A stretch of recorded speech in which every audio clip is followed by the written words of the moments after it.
Welcome to Living 4D with Paul Chek. Today's guest is Dr. Robert Gilbert.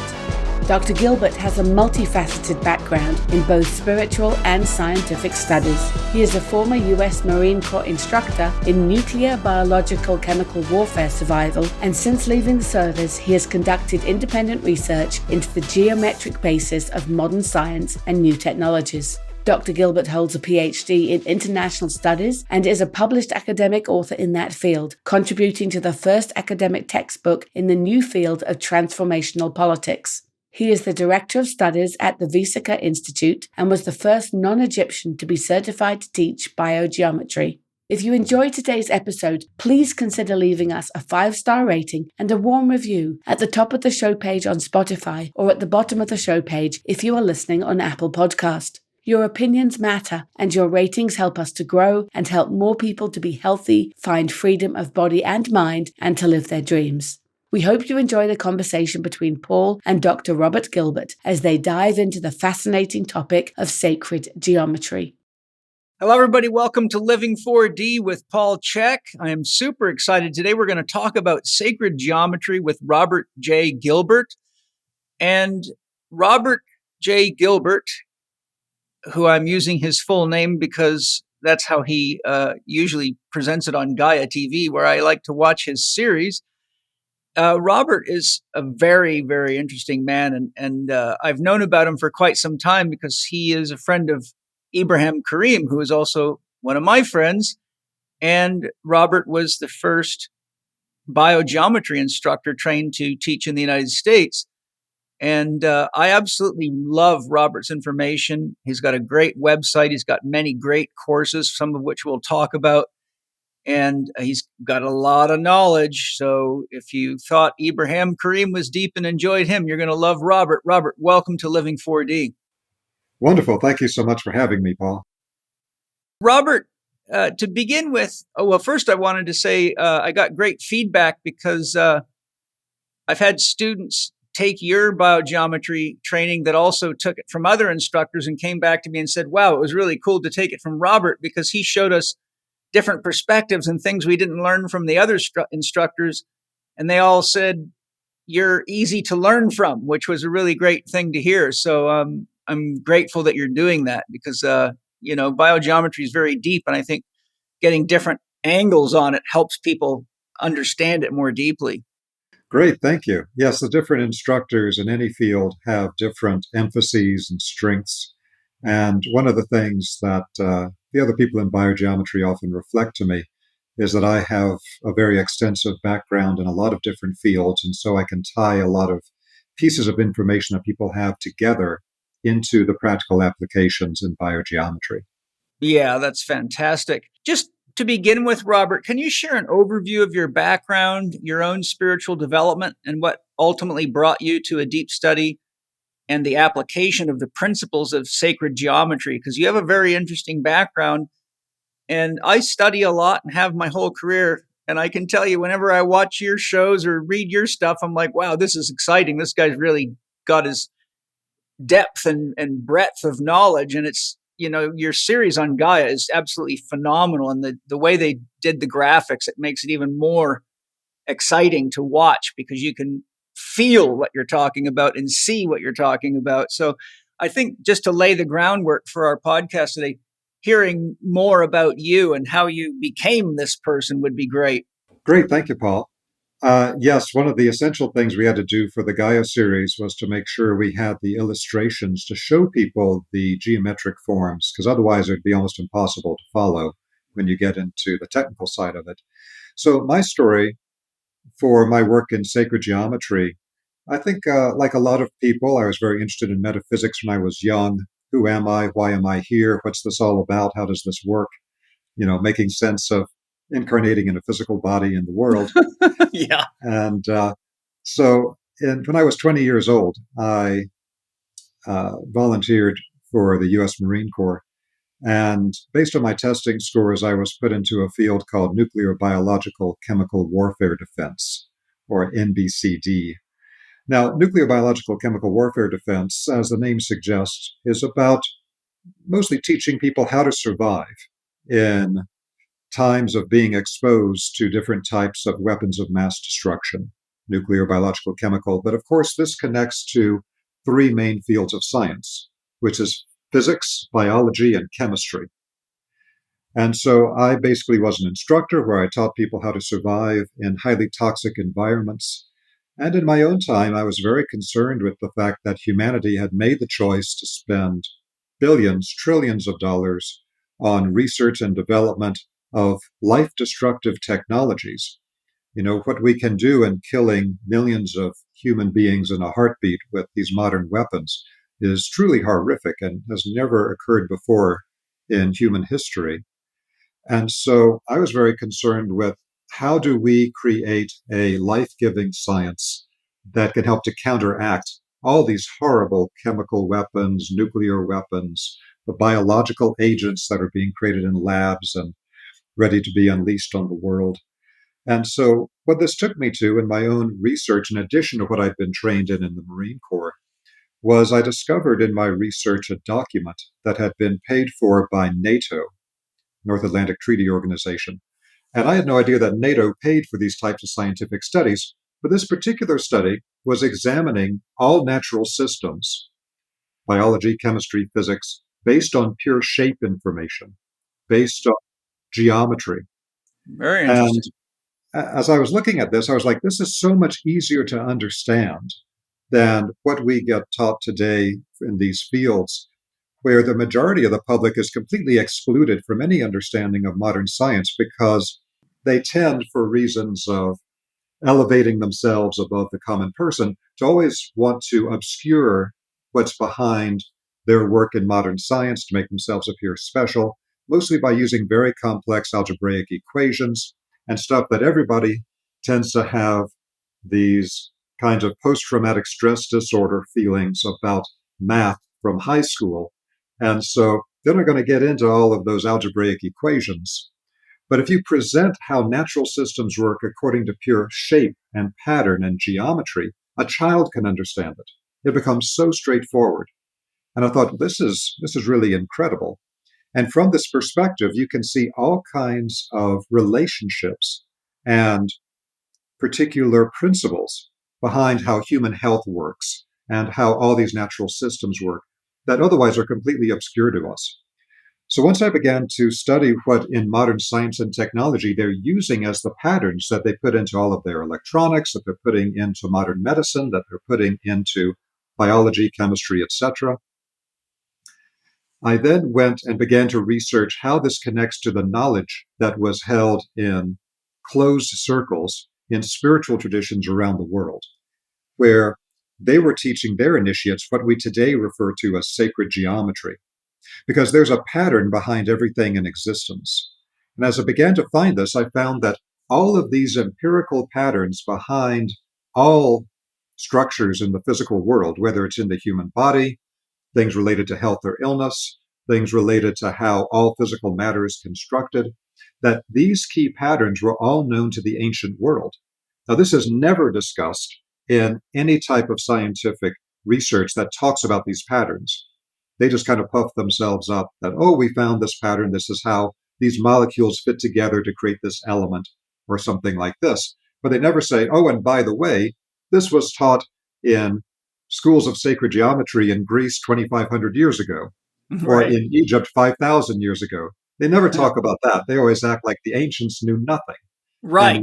we know everything, which is complete nonsense. So I spent literally years doing a one-to-one connection between patterns found in modern physics, biology, and chemistry, and these patterns that were known and taught in spiritual traditions around the world. And when they used what we call today sacred geometry, these patterns of creation that can be expressed in a shape, in a geometric form, they had that in a completely integrated system in which their healing systems and their spiritual development systems and their ways of understanding nature around them were all part of one unified system in a way that we do not have today, and created a much more healthy and holistic understanding of how all life interconnects.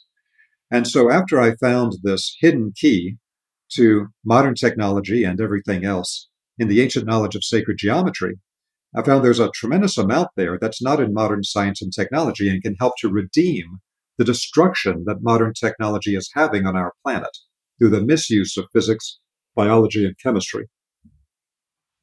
So I then began to create and teach courses on how all these patterns control our lives, how they can be used in a variety of different ways. And that was alongside my own spiritual work, which was very connected to the work of Rudolf Steiner.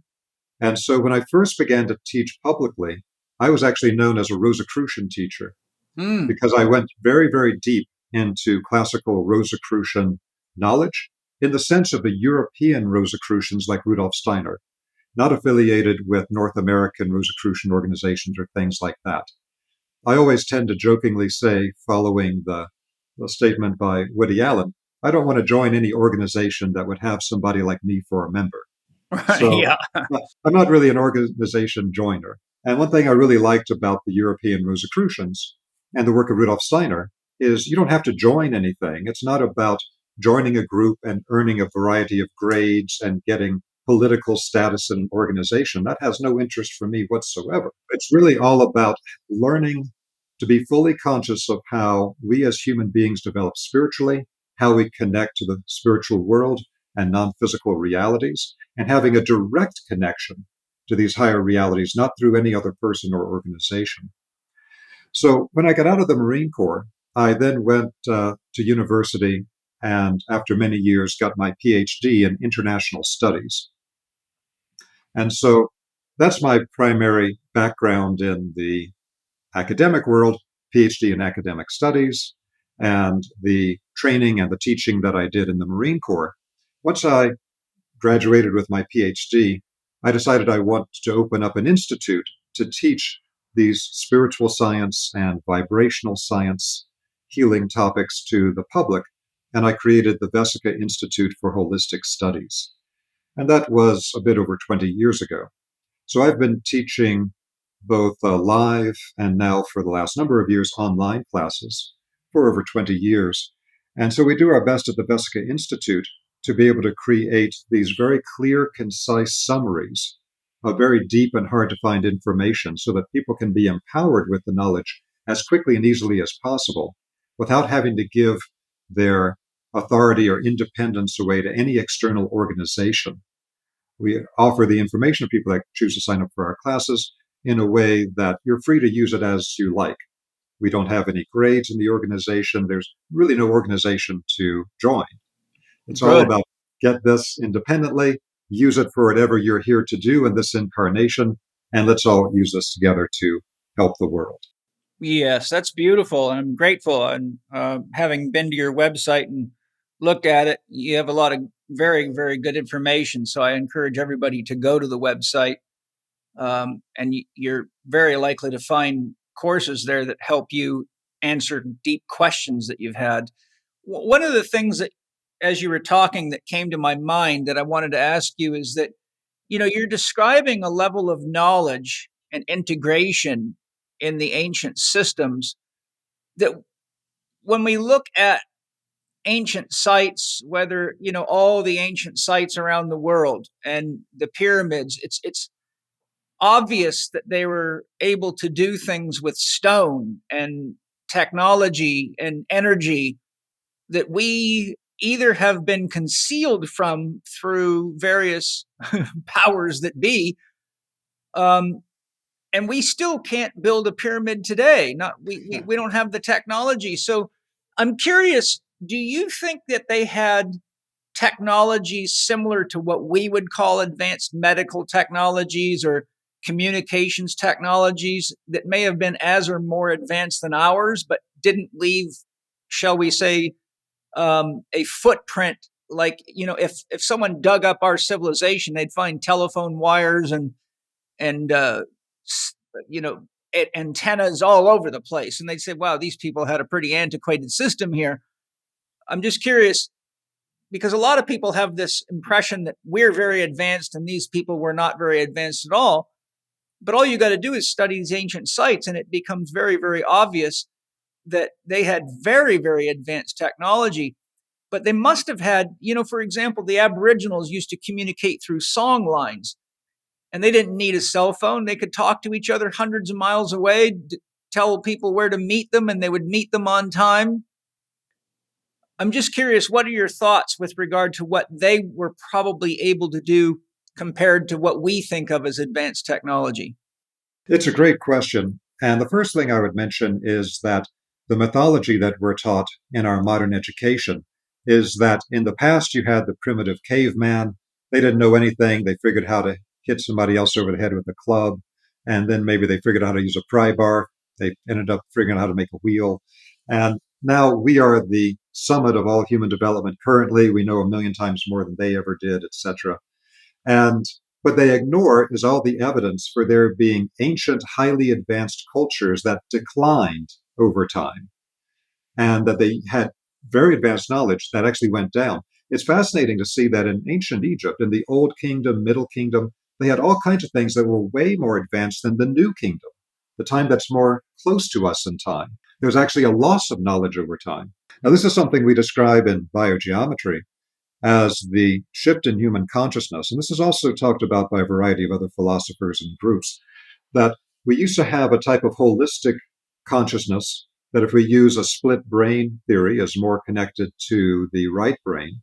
And over time, that began to shift more to left brain dominance and more rational thinking that led to our modern form of technology. But without understanding that type of holistic consciousness that they had in ancient times and being able to use natural life forces in a way that is very different than how science approaches things today, where what we use is electromagnetic forces, which is something different out of the whole spread of energies that exist. They had a type of technology that's hard for people today to fully understand unless you really understand what the Rosicrucians refer to as the etheric formative forces, or what Steiner referred to as etheric physics. Because in modern biology, they actually say in modern biology that life doesn't exist. The term biology means literally knowledge of life. But first thing I learned in Biology 101 class in college on the first day is they said, if you came to this class believing that life exists, you are a victim of the vitalist fallacy. There is no such thing as life. Life is nothing but a series of mechanical processes. Oh, boy. So today, our study of life begins with the dogma that life doesn't exist. Everything's mechanical. And there's no such thing as life energy. And it's too absurd to even use the concept of a life force that separates the corpse from a living being, which is an absurdity. In every ancient tradition, they understood that this life force, this life energy, was the foundation of everything.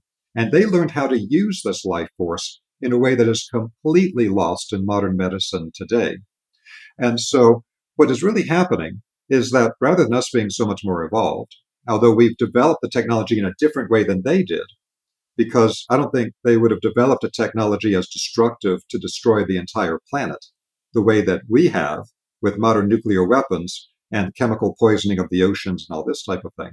So an example of this, there are particular papyri from ancient Egypt, which when they were first discovered, maybe 100, 200 years ago by the French, the English, when they found them, they said, oh, well, these texts are about some type of spiritual metaphor.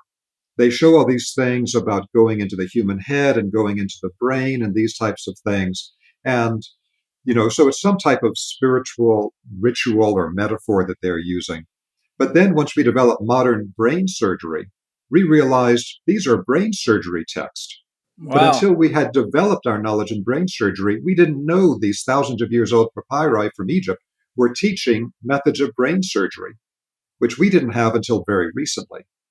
And so we can't recognize in these ancient documents where they're referring to particular things that are highly advanced because we don't have the knowledge to interpret it.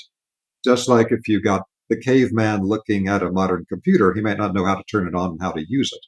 But that's very true of ancient vibrational tools, vibrational techniques, and working with the life force that's present in the world.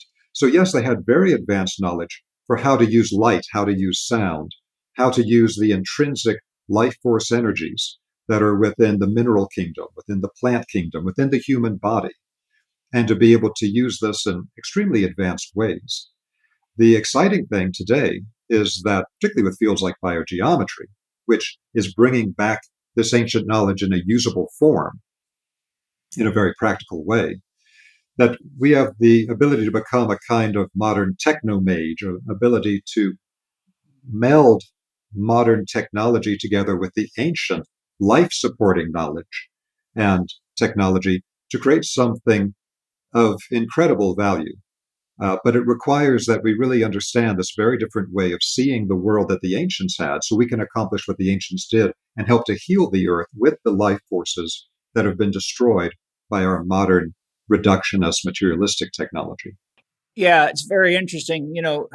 As you're probably all too aware, the real challenge we face is that all these large corporate interests see actually using the technology that we have to bring our systems into harmony as a threat to their profitability or too expensive and things like that. So it's interesting. I'm curious.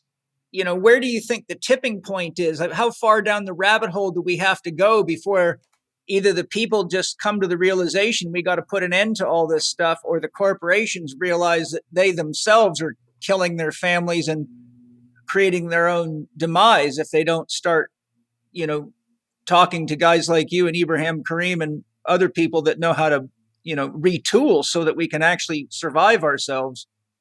Well, one approach to this is to look at what's happened historically when you had shifts of paradigm, where you had shifts of power, of changing to a different approach with things in the world. And usually this either happened from top down or from bottom up. Well, when I look at the current political landscape and even the intellectual landscape in mass media today, it is so disastrously ignorant that Yeah. I have very little hope for the top down approach. I don't see anybody in power or running the corporations, with a few exceptions, that have any type of vision for anything other than the most venal, get everything I possibly can at the expense of everyone else. So I don't have huge hope right now for a top down approach. So that leaves the bottom up approach. And so if we look at what's happened historically, in the Babaji tradition from India, as well as in the Rosicrucian work from the Europeans, like the work of Rudolf Steiner, they both agree that there was a major turning point in human history in the year 1899. That's what they both refer to as the end of the Kali Yuga. So Kali Yuga, those who don't know, is the concept in the Vedic Himalayan tradition of there being four great ages, and the worst of them is the Kali Yuga. That's the dark age. That's when all spiritual knowledge is lost. That's when all dharma, or spiritual moral action, is lost, and everything just turns to crap. But one of the things that actually happens during that time, when all that spiritual knowledge and perception is being lost, because what happens is our spiritual organs of perception shut down. So most people today don't have strong spiritual organs of perception. What they got by giving up the spiritual organs of perception was they got the ability to work in the rational brain and to think intellectually. So that's what we've gotten from this loss. Now we got to bring the two back together. We have to add the spiritual organs of perception back into modern intellectual thinking to create a new higher synthesis. And so when we look at this process, 1899, with the end of Kali Yuga, was the end of this dark age. Now, its effects are still very much with us, because these great ages exist over long periods of time. And some people in the Vedic tradition say Kali Yuga is not over yet. But again, both Well, the Babaji lineage, which I think is one of the most advanced lineages in the Himalayas, as well as Rudolf Steiner's work, is very clear, 1899, end of Kali Yuga. So one of the things that happened with that was the growth of our new technology. So we really see the beginning of this new technology around that 1899 end date. That's when Nikola Tesla got his downloads that he said came from higher places and higher beings, which many people forget today, that created the modern alternating current electrical system that electrified the world. And then all of our other technology, breaking the code of the periodic table. So now we know the code behind all physical matter, breaking the code behind the electromagnetic spectrum. So now we can manipulate the decayed forces that make all of our machines run. And so where we are today then is at a place that we really have to get to a critical mass of people understanding clearly what's happening today and how these things fit together in a way that's not being presented to us at all by mass media or by our politicians or anything of that kind, which give us a completely materialistic view of everything. But we have another sign of this, that what we think of as the modern New Age movement also began around the year 1900. And so we didn't have, before the advent of the Theosophical Society, in the late 1870s or around that time, until the Theosophical Society was developed in America at that time, there was no international organization that sponsored free exchange of spiritual ideas and knowledge amongst people all over the world. Because people could get together in this organization for the first time and they could talk about knowledge coming from India, knowledge coming from Egypt, knowledge coming from the West. How does all this fit together? And people would have their own takes on it. But historically, this is something of huge significance. We take for granted today that, oh yeah, there's a free metaphysical movement, and I can get these incredibly previously hidden Taoist internal alchemy formulas that even in the 1980s, I'd have to pay $10,000 in gold to have somebody teach me. Now I can get it for $12.95 as a book. Now, this is an incredible release of information. And this whole free metaphysical movement is a sign of the bottom-up movement. That's not necessarily going to happen from the top down. That there's going to be enough people that understand this and then vote with their feet to create a parallel structure that understands how does health actually work and creating how we do that. That began in the 1950s in the US with health food stores. We can see a historical development of things we take it for granted today with health food stores, more knowledge about nutrition and diet, more knowledge about spiritual practices for personal development from all over the world, all kinds of things blossoming today. And it better blossom pretty fast because the technology is killing the world quite quickly. But I really think it's going to be a bottom-up educational thing. So that's why I appreciate you and your podcast so much. That's why I created the Vesica Institute. We all need to work together to get the information out in a usable form so people can apply it to their own lives and what they incarnated to do in this lifetime. Yeah, very important information. And I've studied from and been a member of the Theosophical Society for, God, so long I can't even remember, 25 years or more. I've studied many of their books. In fact, I used to give out a book called Space, Time, and Self by Norman Pearson from the Theosophical Society. And even though it was written in about, I don't know, it's an old book, but it's still got just amazing concepts and it's beautifully illustrated.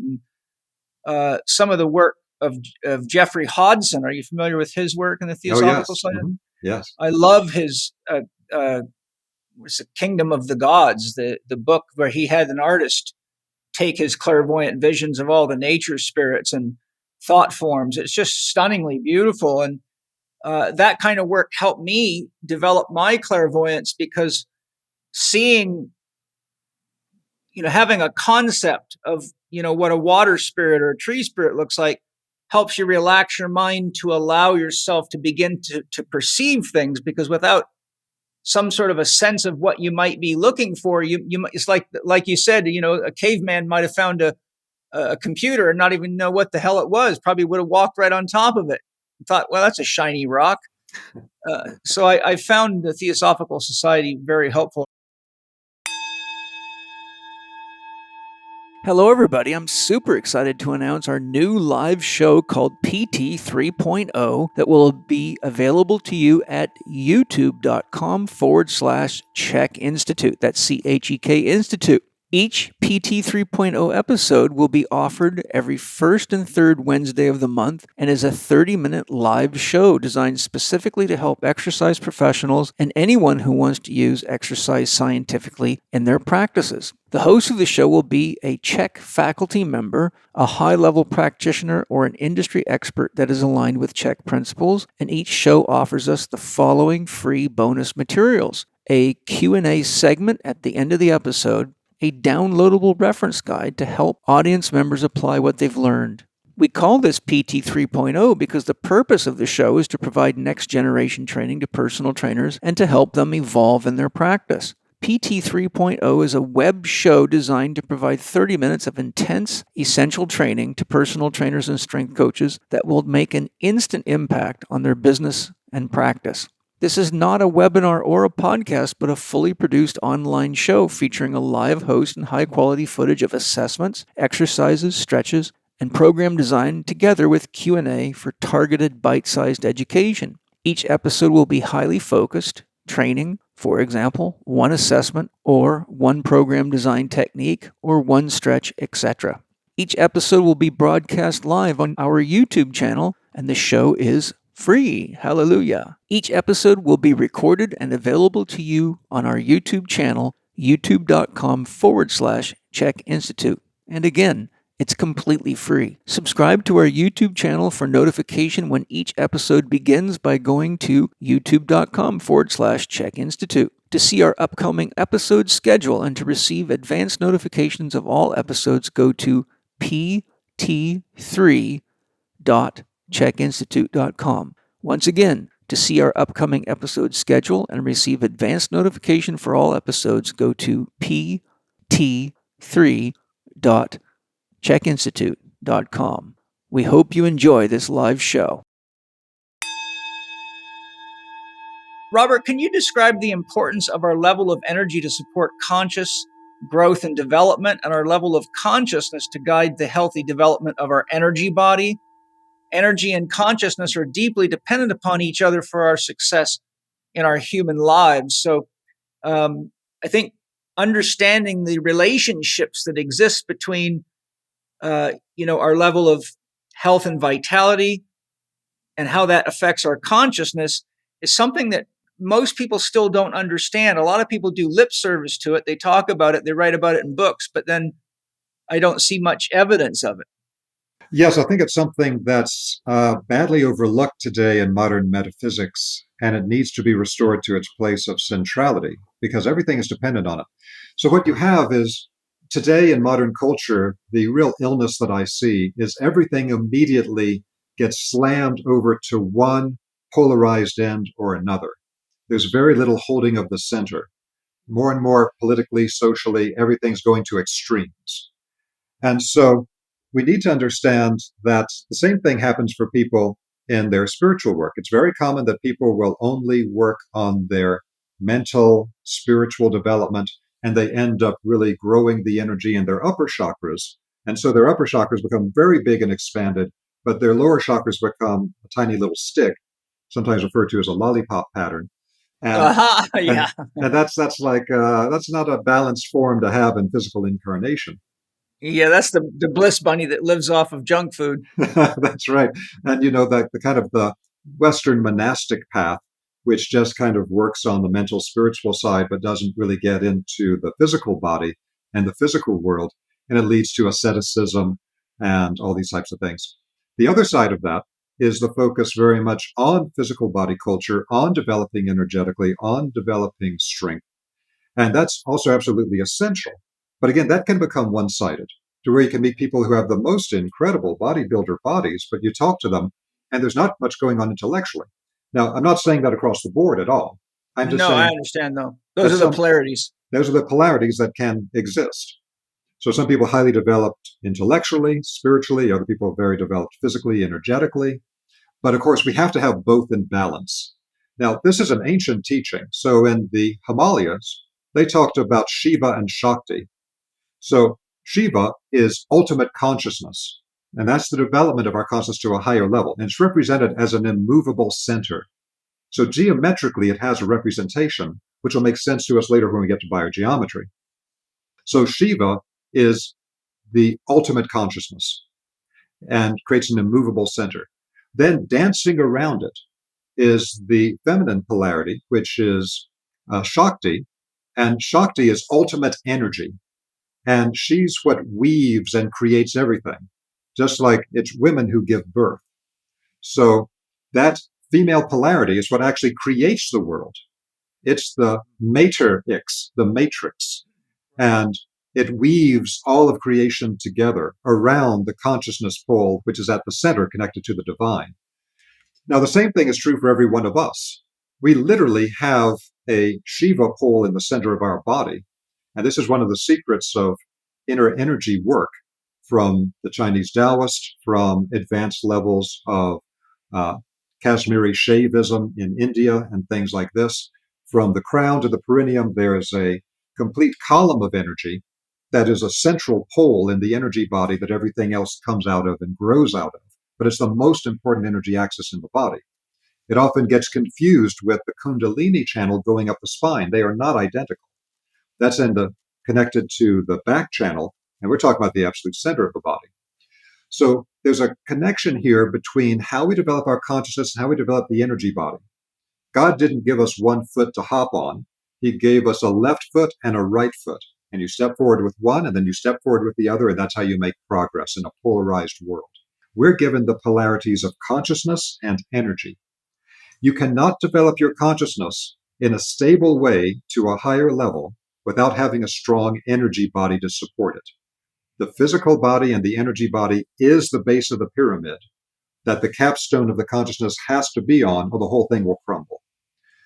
But by the same token, if you don't have the consciousness developed, then there's nothing to guide you in the proper development of the physical and energetic bodies in a way that actually does create the type of longevity that the Chinese Taoists talked about, where it was common to live to be 150 years old.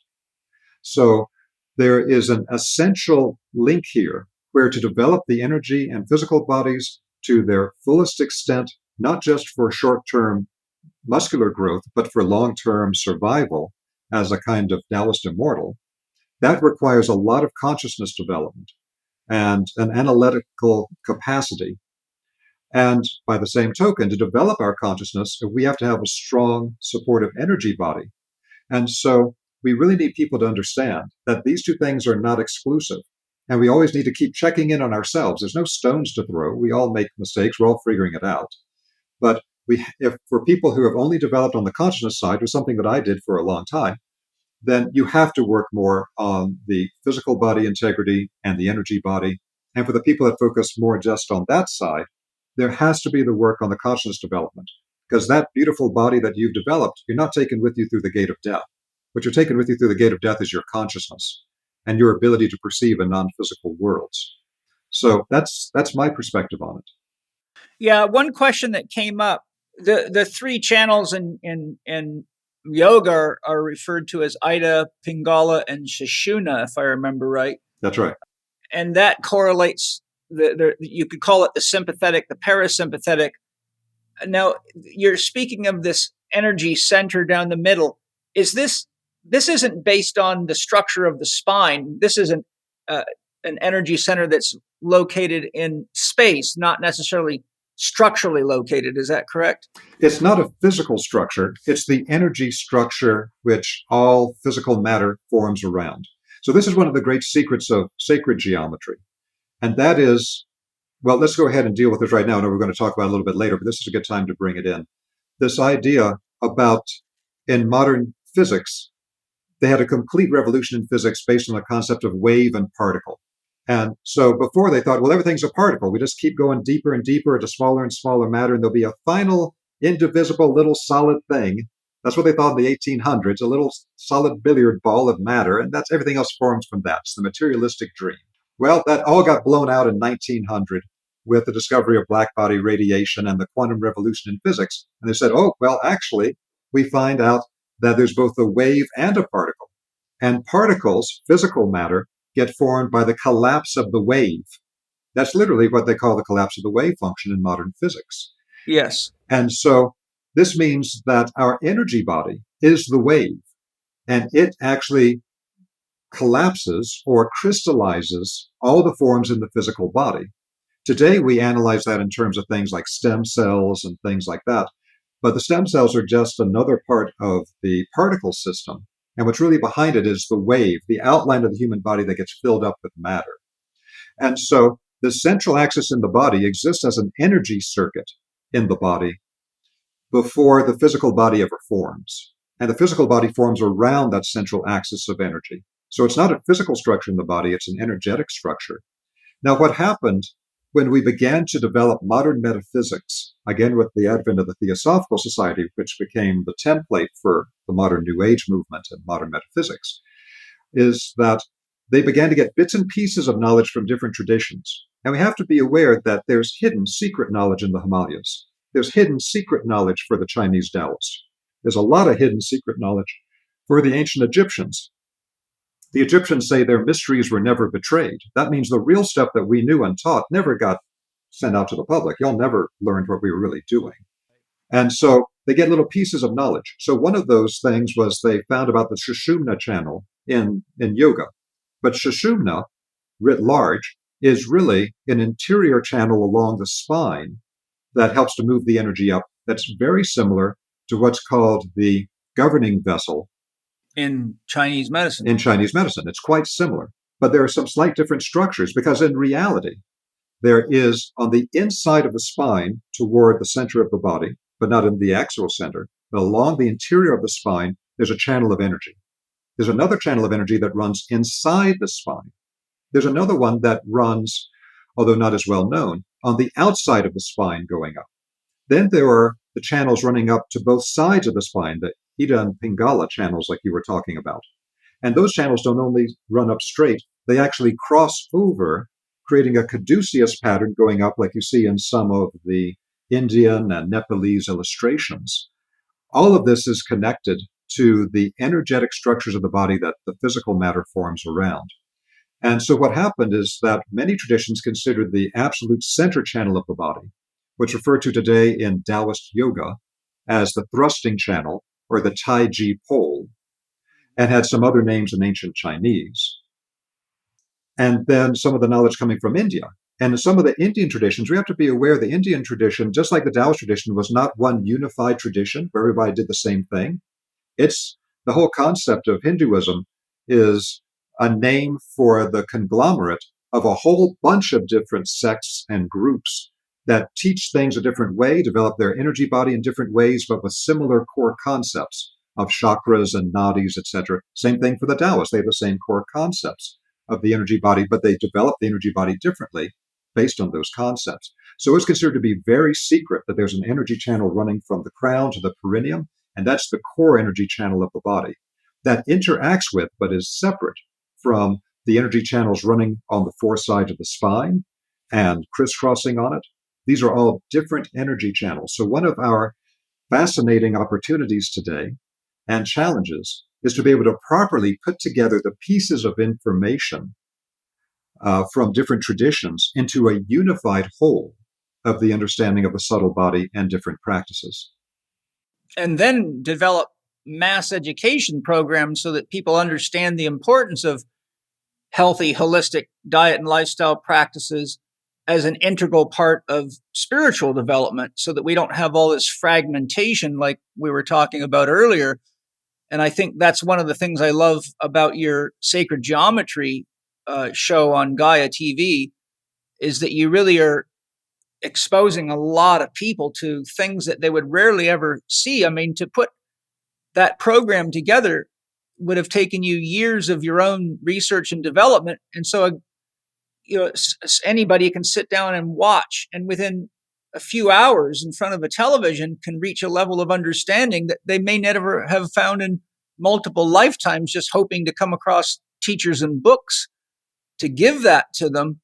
And that leads into my next question. On your recent show, Sacred Geometry, the Spiritual Science, you talked about the science of patterns, and you described there's a pattern behind everything. You describe how we're subject to and sometimes victim to patterns throughout our lives unless we consciously understand and create with them, which is something that, I personally believe and have studied, but I think you do a very good job of presenting it in digestible ways with good visual imagery. So could you expand on the concept of patterns and how ultimately everything is an expression of patterns and how that is important for us to understand? Absolutely. So if you go to any classical ancient spiritual tradition, they understood there are different levels of structure, different levels of manifestation, from the high divine level where you're connected with the one being of all things and all beings together as a unity, And then you go down to these multiple levels, given different names in different traditions, all the way down to the physical plane. And we need to understand that the electromagnetic is actually below the physical plane.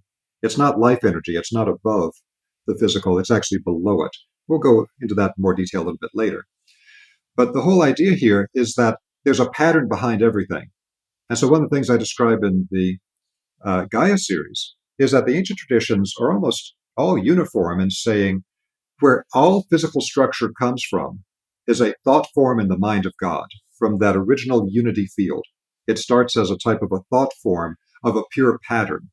Then that pattern manifested the spiritual tradition as archetypal spiritual beings, conscious spiritual beings as real as you and I, more real in some ways, much more advanced, that are an actual crystallization into conscious beingness of certain patterns and certain powers and certain functions. And then they understood that from there, you begin to form the patterns of karma, of actual physical incarnation, of what in the West and the Theosophical Society call the causal plane. Then you come down to the forming of the structures of how we understand things conceptually at the mental plane. Then it comes down to how it forms the structures of our emotional body, which is what really drives most of our behavior. And then it comes down to that wave talked about in physics of the etheric body, the chi, ki, prana level of vital life force. And that's a pure energy structure that then gives the structure that the physical matter then condenses or crystallizes around to create the physical body. And then when those life energy forces are used up constructing the physical body, they decay below the speed of light and they become the electromagnetic spectrum.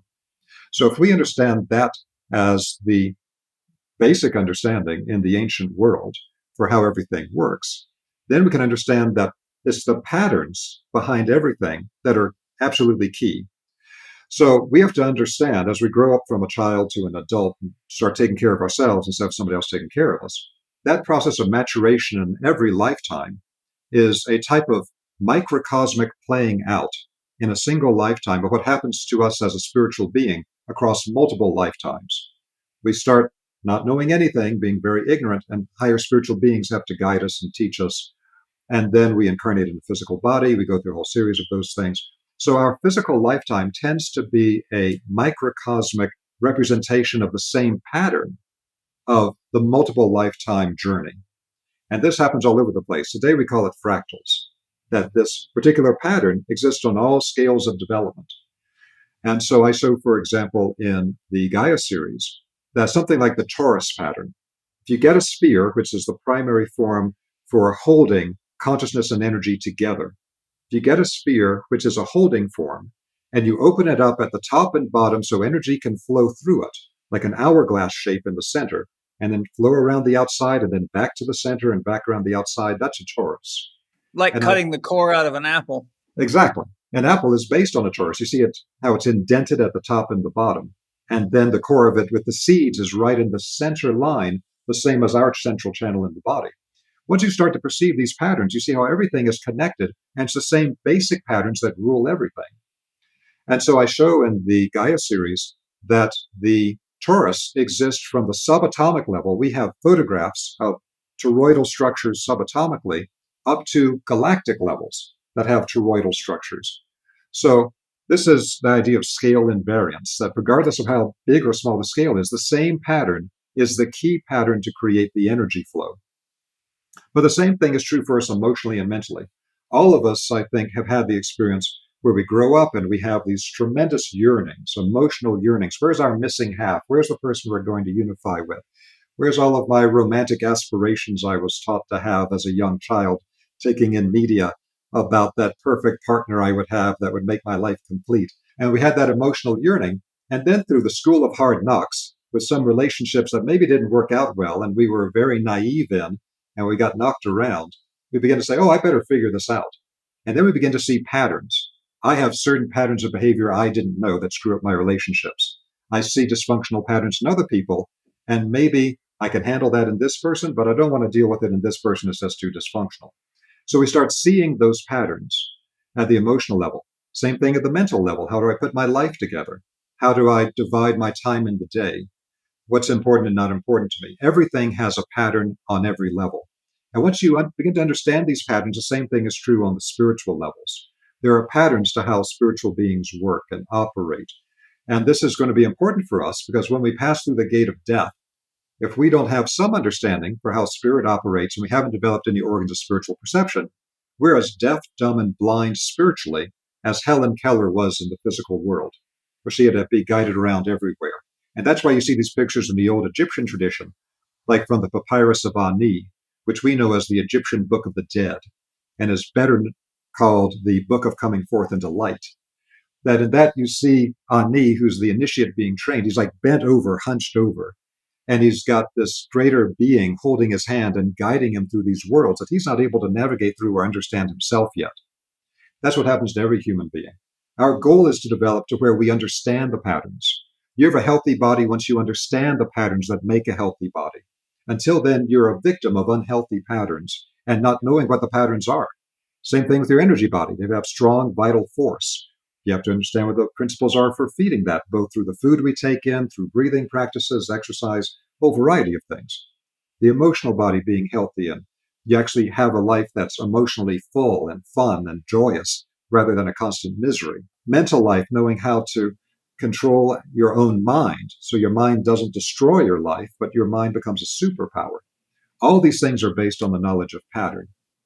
Yeah, that's fantastic. It's such a beautiful core understanding that a lot of people don't even have a concept of. But it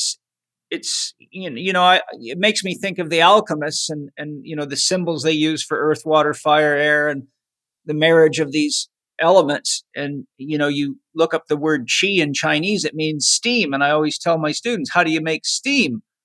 Well, you have to have water, you have to have earth or a pot to put it in. You got to have fire. And if you don't have air, you can't have any steam. So what they're telling you is that what we call qi is the interaction, the energetic interaction of these four elements, which produces something called life force.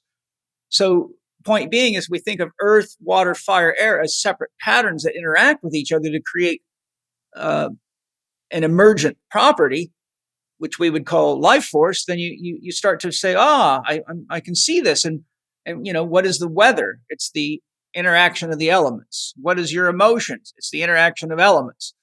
What is your mind? It's dependent upon the interaction of those elements. And if you're eating a bunch of junk food or drinking too much of this or not breathing properly, etc., then you're screwing up the balance of the elements, which affects every level of your being. So I think, there are very important core concepts.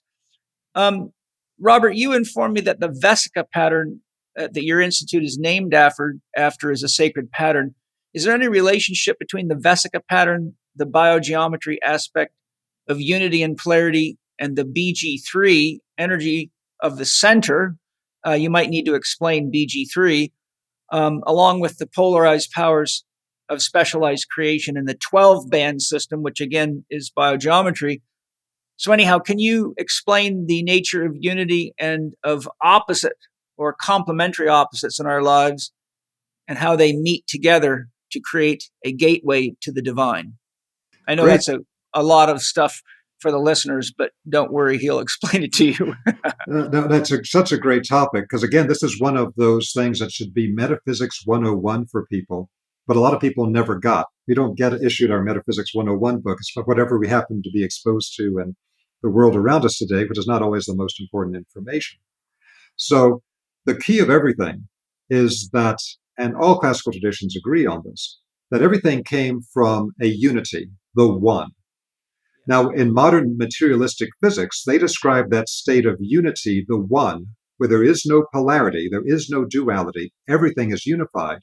They refer to this as the singularity. That singularity, according to physics, that unified state, which they don't understand anything about, they admit, is the source of all creation because that unity, the one, split into polarity, the two.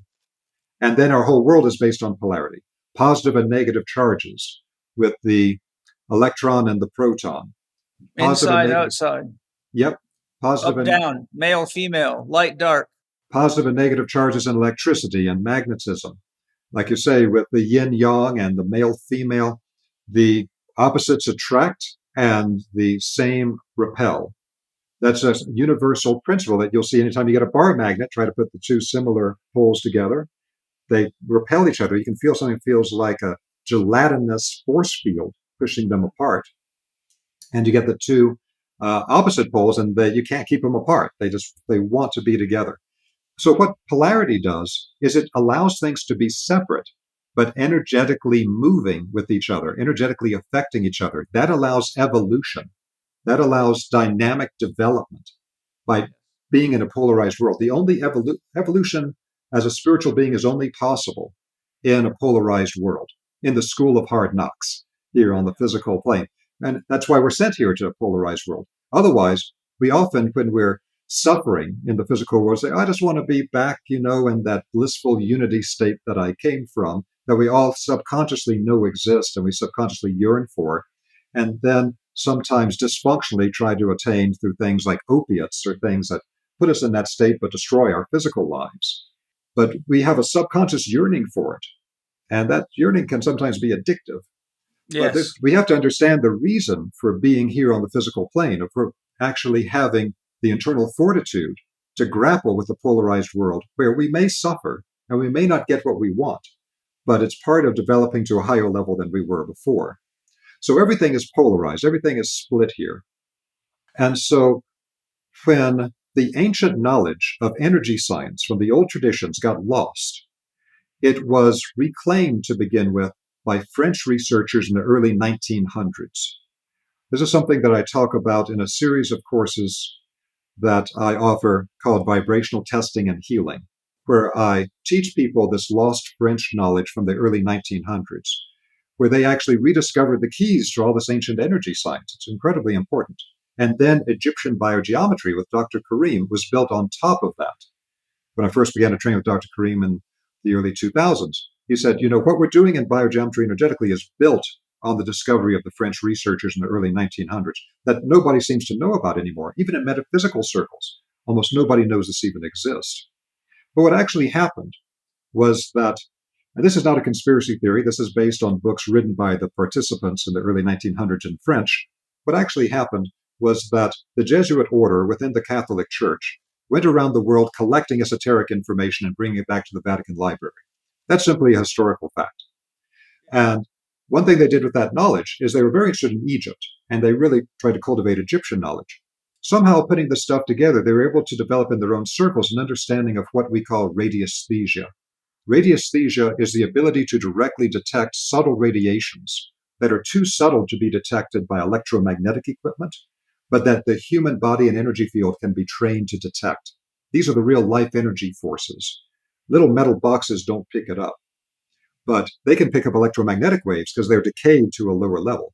But the true life energy forces, radiesthesia can detect. And so they developed a system of this that they then trained French-speaking Catholic priests in that science. The most famous of those was Abbé Mermet, a Swiss Catholic priest who wrote a book that was very, very famous. You can still get copies of it today. That was called in French, Je Père, How I Work. And in English, it's called The Principles and Practice of Radiesthesia.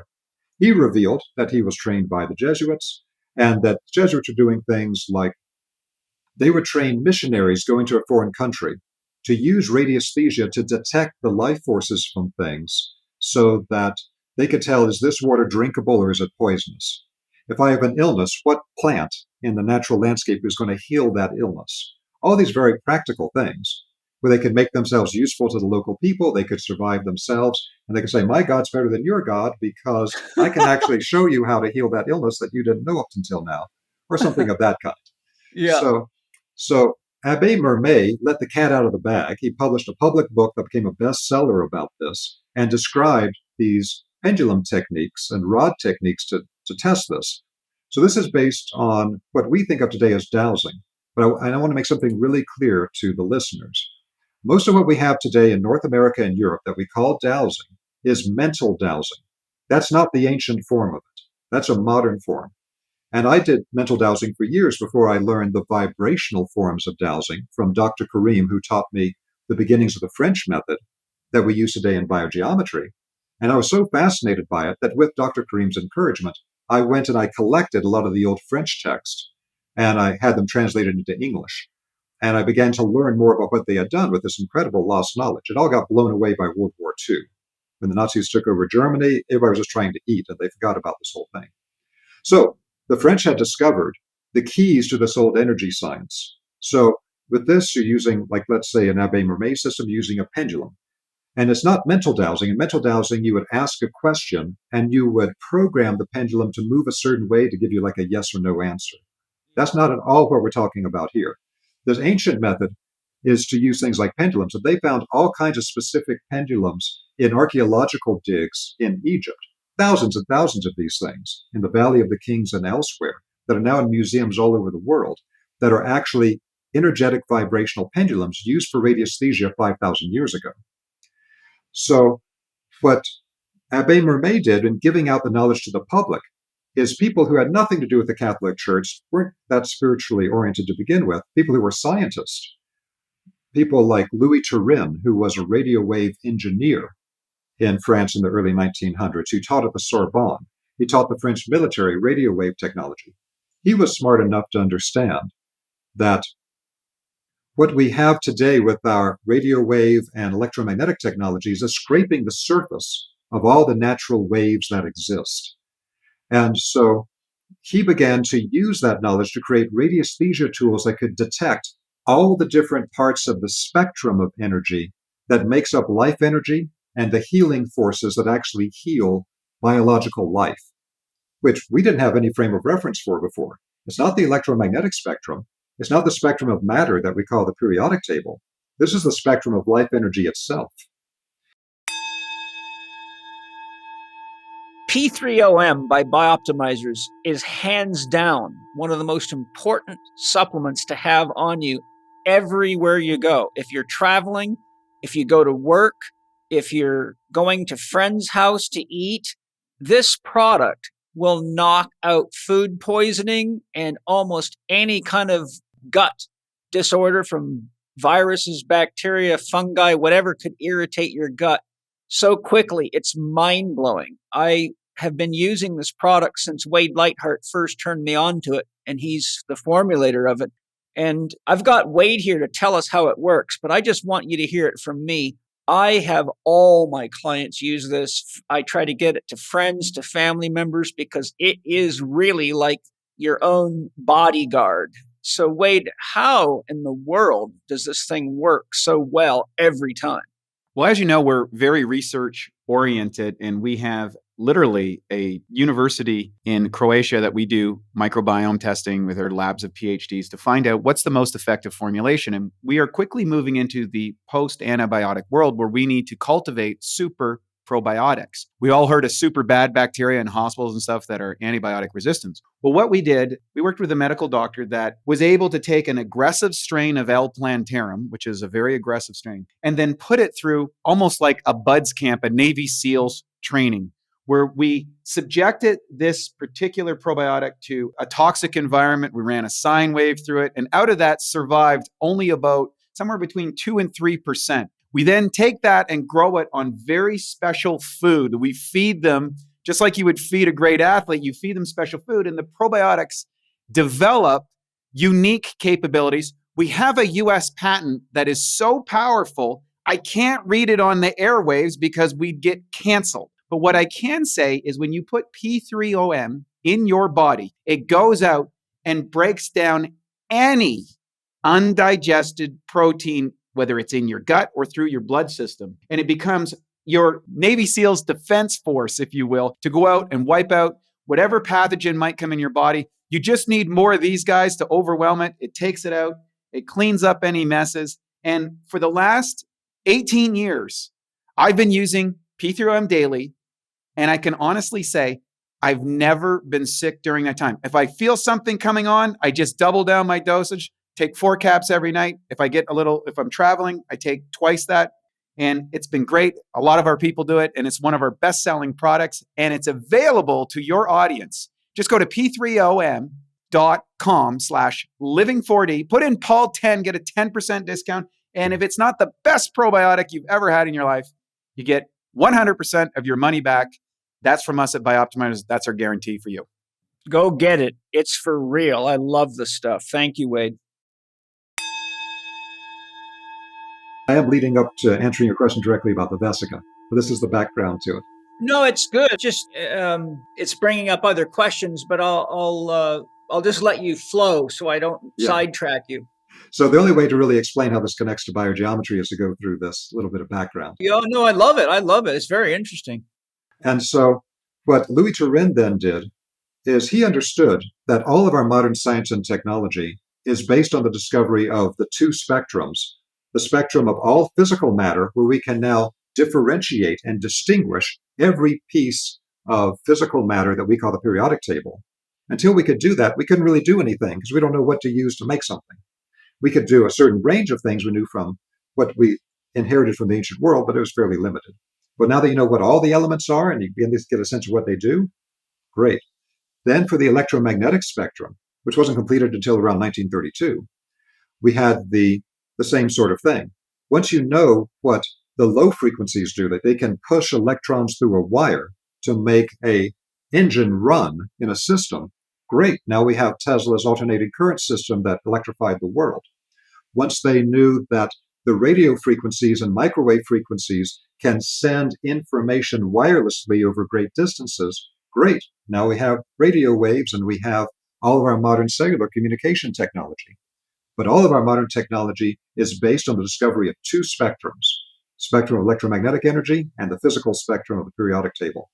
So today, if you have a cell phone, they have to know what kind of silica and germanium and other types of things they need to make a physical cell phone, and then what particular electromagnetic frequencies will make it run. But if you didn't have the specificity of the spectrum to choose from, you could never make a cell phone. So now we're at the verge, based on this French knowledge, of being able to create a type of life energy technology that can create things that were almost beyond our imagination before, because now we know the spectrum of all of the biological life force energies. And one thing that I set myself as a goal for was something the French didn't completely elaborate, was what are the functions of each one of the bands of energy at the level of biological life force energy. So Louis Turin is the person that created the foundation of what I call the universal vibrational spectrum. Just like we have the spectrum of electromagnetic energy, the spectrum of physical matter, we need to have a spectrum differentiating all the biological forces. What creates heat? What creates cold? What creates activation? What creates sedation? What creates the activation of this organ versus that organ? What creates equilibrium in the midst of an imbalance? These are specific bands of energy that we now know from the French work and can apply with what we call physical or vibrational radiesthesia, the ability to test these energies. So Louis Turin created the foundation of making an actual spectrum of these biological life forces and having these radiesthesia tools that we use as an extension of our own energy field to detect those energies. So I didn't want this information to get lost. Dr. Karim always says he built biogeometry on that knowledge and then took it new directions, which I'll talk about in just a moment. And so that's why, with his encouragement, I translated the French text and I began to put the information together. There's a copyright issue with my being able to publish my translations. I don't have the copyright to these texts, but otherwise only available in French. And most of the people I know don't speak French. If you're French, great, you can read the originals. So what I did is I collected the information out of there and I put them into 3 online courses. And that's called the Vibrational Testing and Healing series. And the first course in the series is called Personal Wavelength.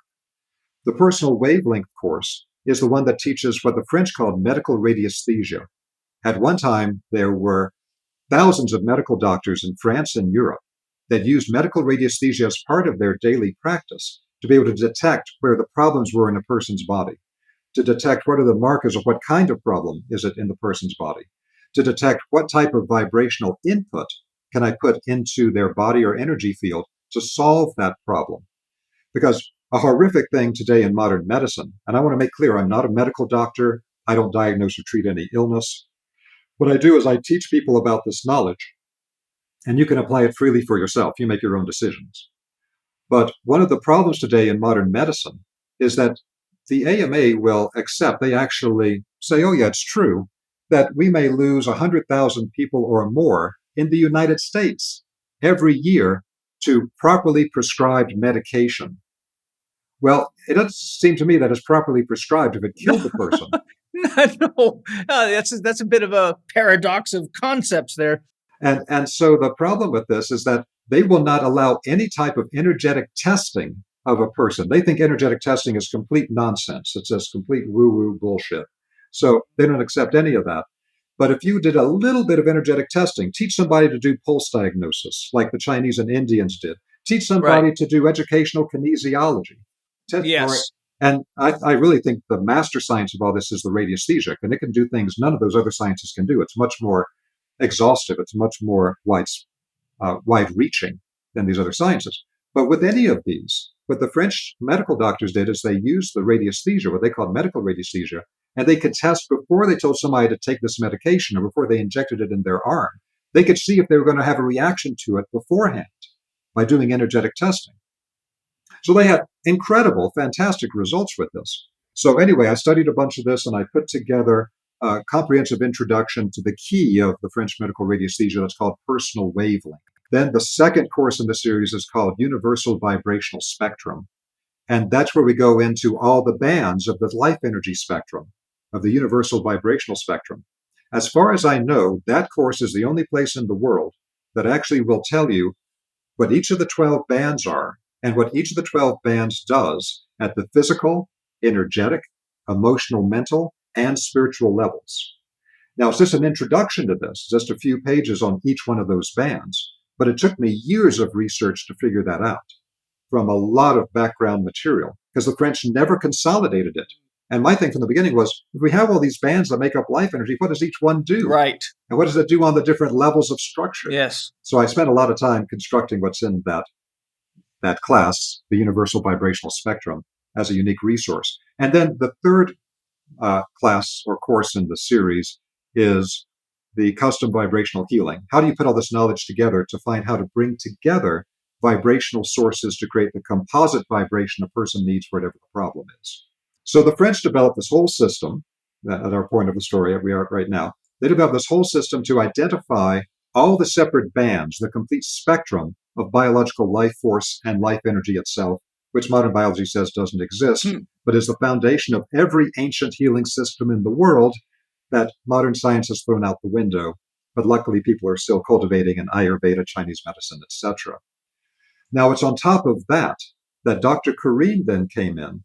And in the 1970s, Dr. Karim was taught by an Egyptian medical doctor. A Coptic Christian Egyptian medical doctor taught Dr. Karim how to use the French medical radiesthesia, how to use these French discoveries of the complete spectrum of these energies.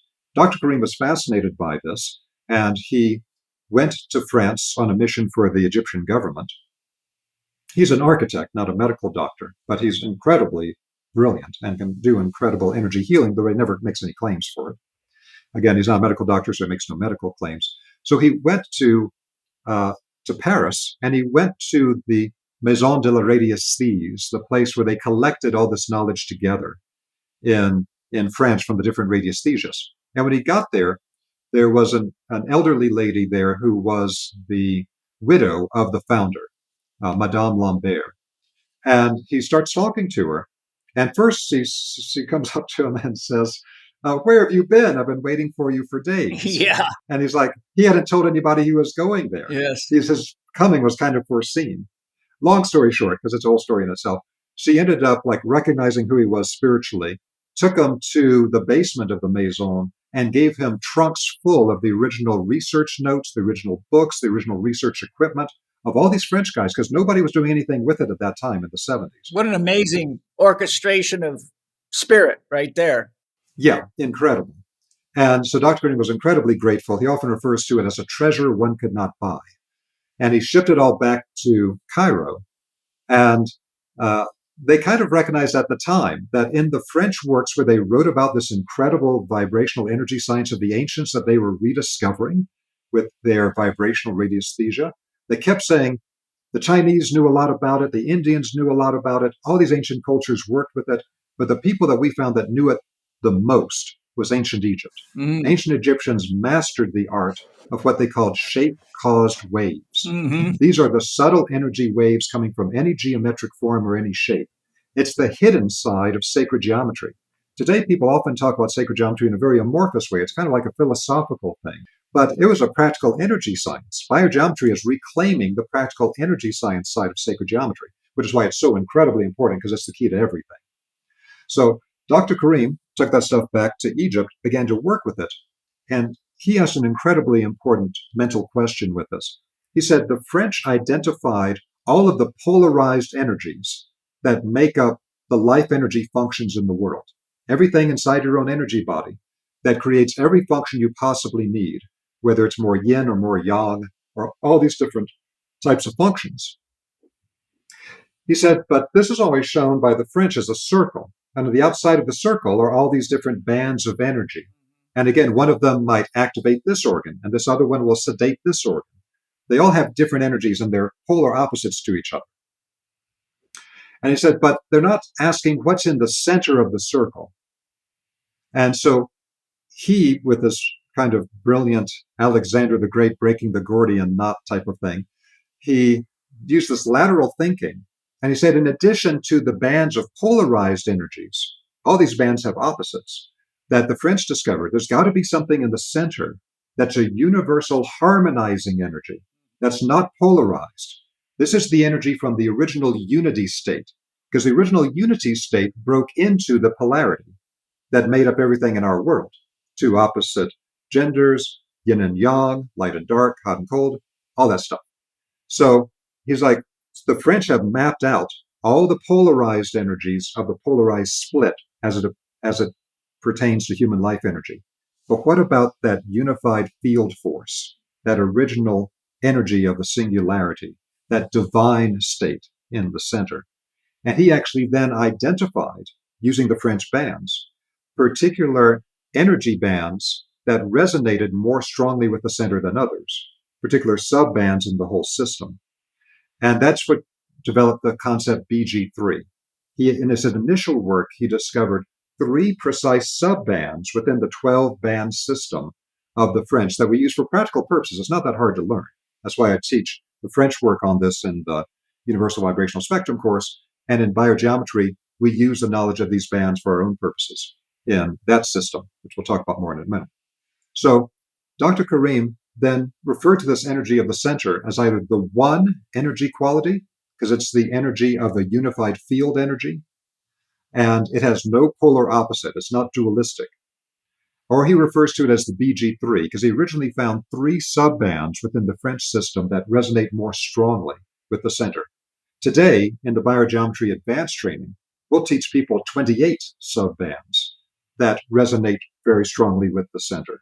But we have to understand that these are where that center energy resonates with the polarized energies on the periphery very strongly, but in itself is a unity of the one in the middle. It has no duality or anything else.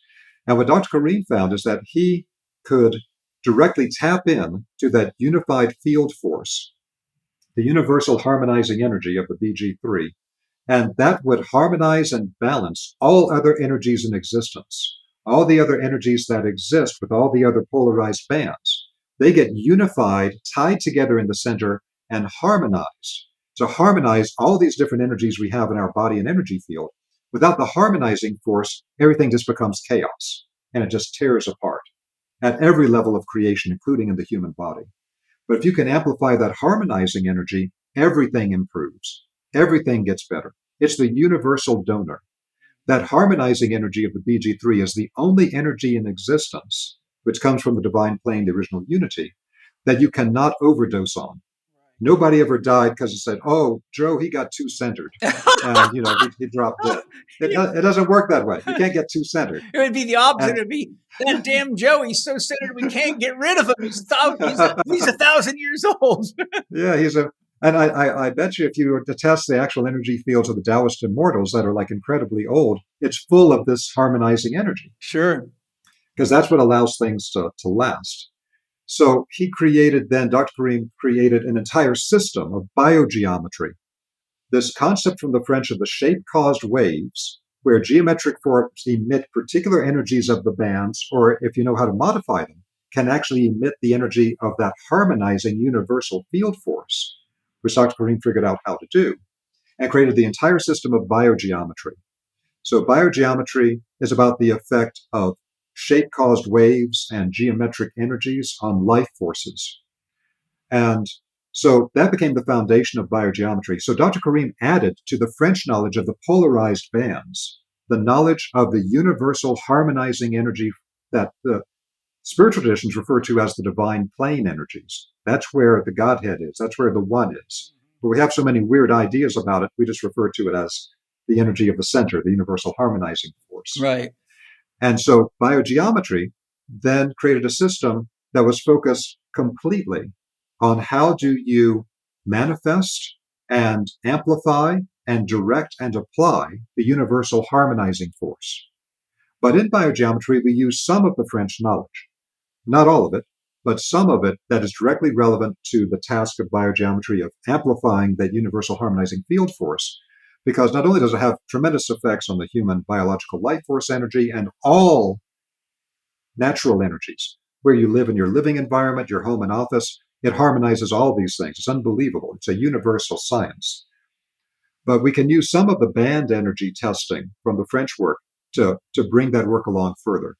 So I wanted to, in addition to what Dr. Karim had done with that incredible development of the French work for the universal harmonizing energy, which is not in the French work, I wanted to make sure that we had the foundation of it in the French work preserved, as well from all of my translations and research.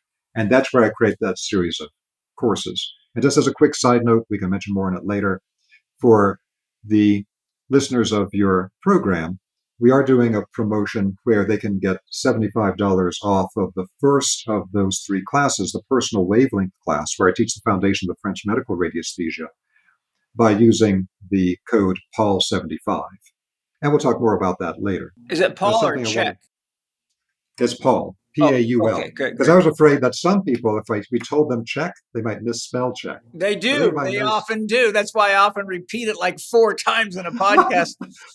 So that's why I said make the discount code PAUL in capital letters and the numbers 75, because you get $75 off. Well, that's also a good screening test, because if you can't spell Paul, you probably won't understand the course. Yeah, you probably won't get too far in the course if you can't figure out how to spell Paul. So anyway, where we are now in answering your question is we've gone through the French rediscovery of the ancient vibrational science, the lost energy science behind sacred geometry, which made it applicable, which today with all this philosophical sacred geometry stuff, people don't know how to really make it as practical as it can be. And then how that developed into Dr. Karim's biogeometry, where he brought in this really advanced sacred aspect of the universal harmonizing force, and how to use that to harmonize all those band energies discovered by the French. So your question originally was on, I call my institute the Vesica Institute. Why do I call it that? And how does that relate to Dr. Karim's work? So let's first explain to people with that background knowledge what the Vesica is. So the first form in sacred geometry is just a point. It's the point in the center of the circle. And you see that point in the center of the circle geometry in virtually every classical tradition.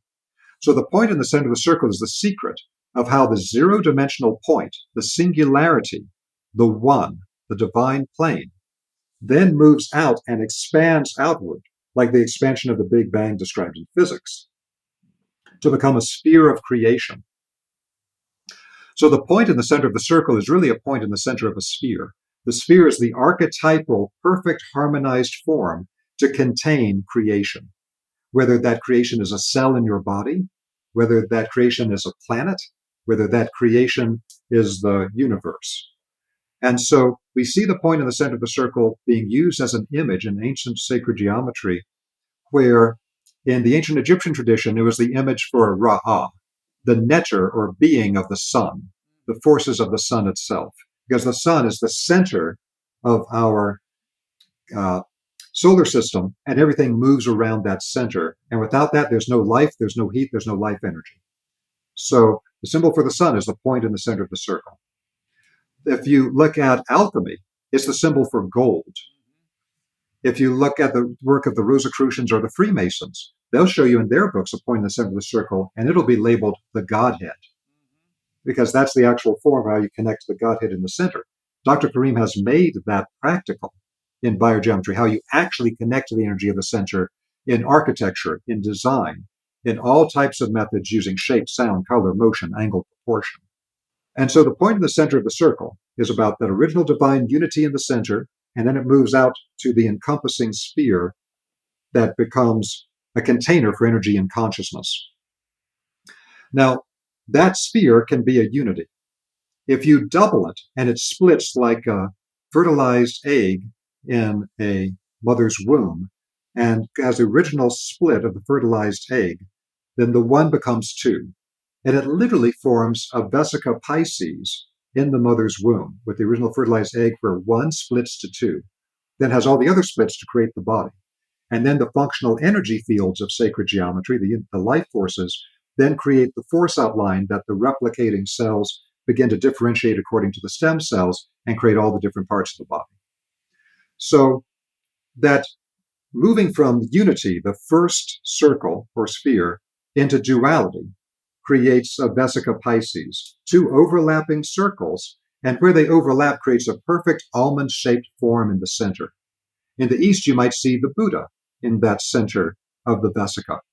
In the West, you might see the Virgin Mary, or you might see the Christ. Over all the cathedrals of Europe, they'll show you a Vesica with Christ in the center of it. Why?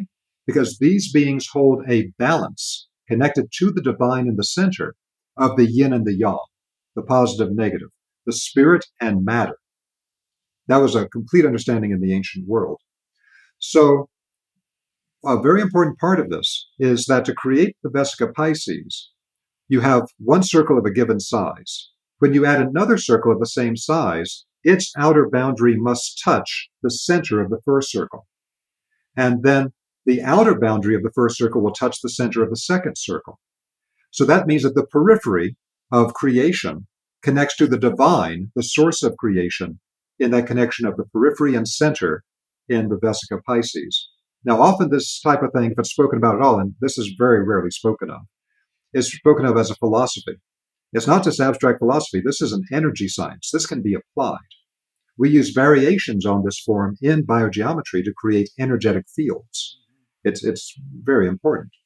And so that form of the Vesica then is what is the center, the balance point between the two opposite polarities of the two circles. Today, we use that same pattern and we call it a Venn diagram. Like, where do things overlap? There's this thing here and it overlaps with this thing in the Venn diagram. That's a Vesica. It's a modern intellectual take on a Vesica.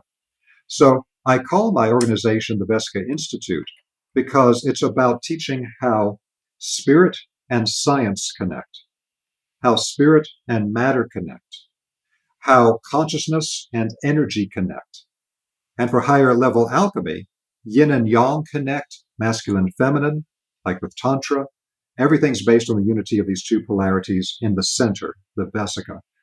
So this is a very important concept of sacred geometry. And that is that these most important sacred geometry forms, like the ones that I teach in the Gaia series, every episode is devoted to a different form, because every form in sacred geometry is like a letter of a divine alphabet. And the beings that created our world use those forms in combination with each other. It's like we put together letters to make a word or to make a sentence. They put together the sacred geometric shapes like words to create everything in our world, including our physical bodies and energetic bodies. And so the concept of the Vesica Institute, again, is teaching how these things fit together, consciousness and energy, spirit and science, etc., to form the basic knowledge and skill set every human being needs to navigate consciously in the world and use your lifetime for the maximum benefit. Because most people tend to fritter away their lives on a bunch of nothing. Yeah. What then happens, like it talks about in the old Egyptian mysteries, is when they cross the gate of death, they're deaf, dumb, and blind. They haven't developed any organs of spiritual perception. They haven't developed the ability to navigate by themselves in the higher worlds, and they're just kind of in this dreamlike state in the afterlife until they get stuck back in a body, and using the organs in their body, now they can be conscious enough to do things. But then they just get lost again and spend it doing a bunch of nonsense. And how many School of Hard Knocks incarnations do you need before you wake up and actually use a lifetime properly. Right. Now, this connects to Dr. Kareem's work, and this finalizes my very long-winded answer. That's all right. It's very interesting. I think it's fascinating, and I think it's, because I study a lot of these things, I can follow you. But I think even for people that may not have the background, what they can pick up is that there's a developmental sequence, there's a history to radionics or radiesthesia. There's a understanding of geometry or shape and how these things interact, and that they relate to everything from energy to the periodic table. And it's what I like about it is that it shows you the underpinnings of a lot of the things that we learn in school, but we never learn about how did the periodic table get identified, and what does that really mean? It's just memorize this like your mathematics tables, and don't ask any questions beyond that, and I think I always find it fascinating when you're learning how the dots connect, because then you can get past the surface of something, just like Ibrahim Karim studied the French system, which catapulted him into his own, shall we say, it probably awoken his soul to what he was really here to do, right? Yes. So I think when we hear these things, even if we don't deeply understand them, it speaks to our soul and helps us wake up at some level. And of course, in the online courses for the French work, the vibrational testing and healing series, personal wavelength, etc., I go into it in a lot more detail, a lot more slowly, with a lot more practical applications, and with more illustrations so you can actually see what I'm talking about. And the biogeometry online training is the same thing. A lot more detail to flesh it out and be able to apply it. But we can connect this idea then to the part of your question, how does this connect to Dr. Kareem's work?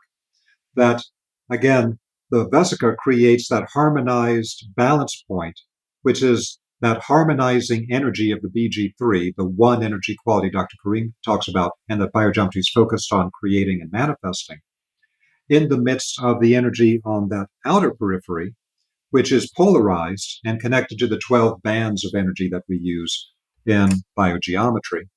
And so this concept of the center and that harmonizing energy, and the periphery, where all of the polarized energies that create movement and evolution and all of the delightful energy dance that we have in the physical world, then that's where that manifests. So again, Dr. Kareem's work is really focusing on those energies of the center, and then the French work is focused on the energies of the perimeter, the polarized forces. If you understand both of those, you've got the entire cookbook to the creation of life energy and how it works in the world. Which gives you a lot of responsibility for yourself. That's right. It opens up a lot of things. And when Dr. Kareem began to develop biogeometry, some of the people that gave him some of his background and some of the French work and that sort of thing, they actually followed the old Egyptian idea of you never talk about these things publicly. These mysteries have been hidden for thousands of years. And so when Dr. Kareem began to talk about it publicly, he received a lot of resistance from some people in Egypt that said things like, this stuff has been kept secret forever. You shouldn't be releasing this to the public. And Dr. Kareem's view of it is the world is going down so quickly. We are giving people access to all the knowledge they need for the destructive activities of modern technology, which is going to destroy everything. But we're going to withhold from them the knowledge of how they can heal and redeem this from these vibrational sciences. Says that we can't wait any longer. It must come out now. And I agree with him very, very much on that. Me too.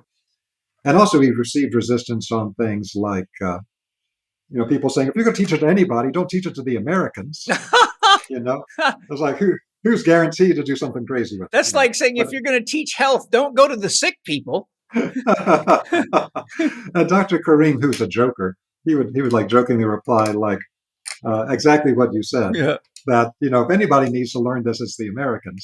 So one of the first places he came to teach biogeometry after he began to teach it publicly in Egypt was to the United States.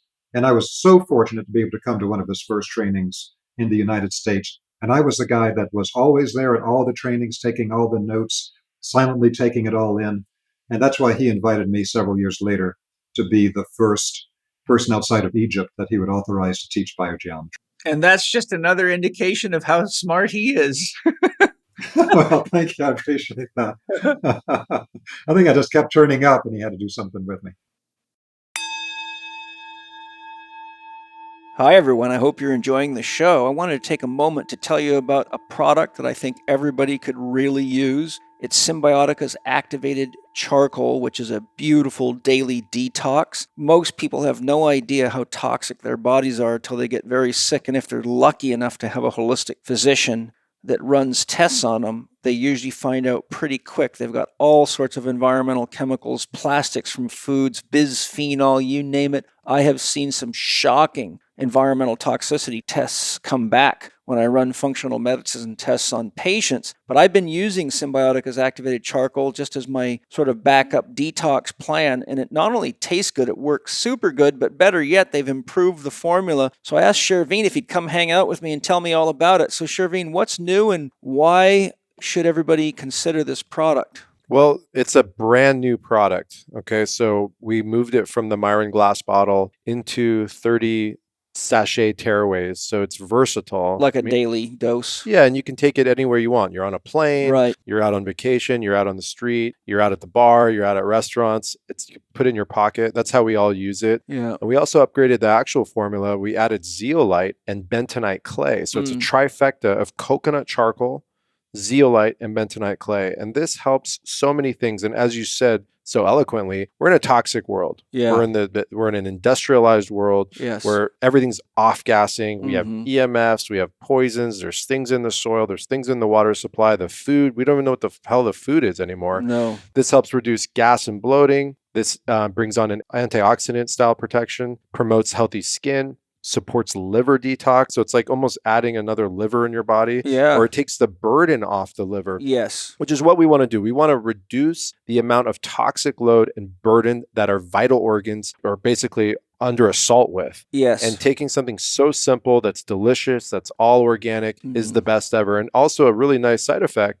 of cleansing the system that way is you have less body odor, less bad breath, which is where we exhaust all our toxins. A lot of people lose a lot of weight when they detox because the more toxic your body is, the more water it holds on to try to detoxify you. Correct. And if you're a man, you know, we gather our toxins in our gut. That's why we have belly fat for men. Women have it more on the rear side. The body has a way of protecting the vital organs by stuffing all the toxins into adipose fat. Yeah. So this is a very versatile product. I'm very happy with it. Best news ever. Excellent. Well, I'm super excited. I love the product, and it's nice to have a detox product that's powerful, that tastes good and is not uncomfortable to take every day, which I think is really important for kids. So hope you enjoy it, and cheers to a cleaner body.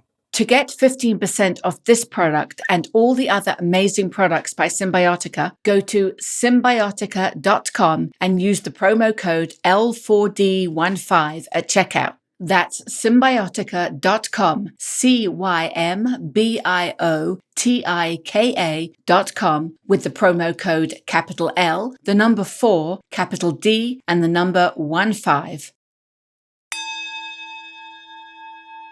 Robert, that's all very, very fascinating, and I'm totally digging everything you're saying. I think it's such important information for people to, even if they don't really understand it, they can take your courses, they can look into biogeometry.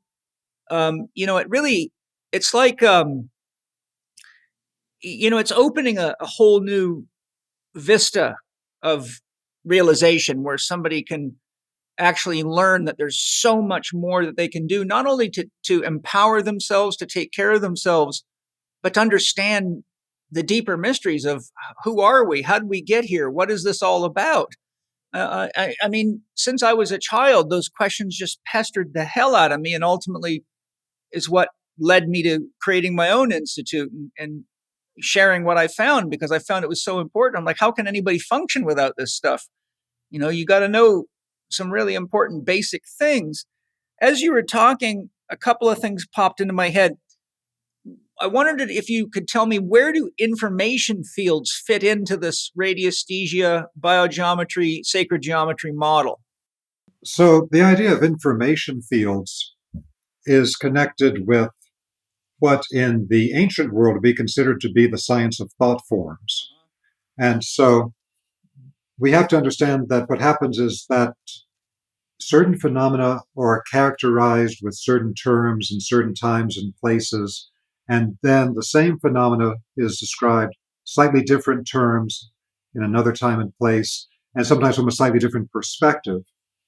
But what this comes down to is that there is information embedded in a lot of these subtle energy waves that create the structural components around which all matter forms. And so, one example of this is actually the information field question is such a large one, it could go a lot of directions.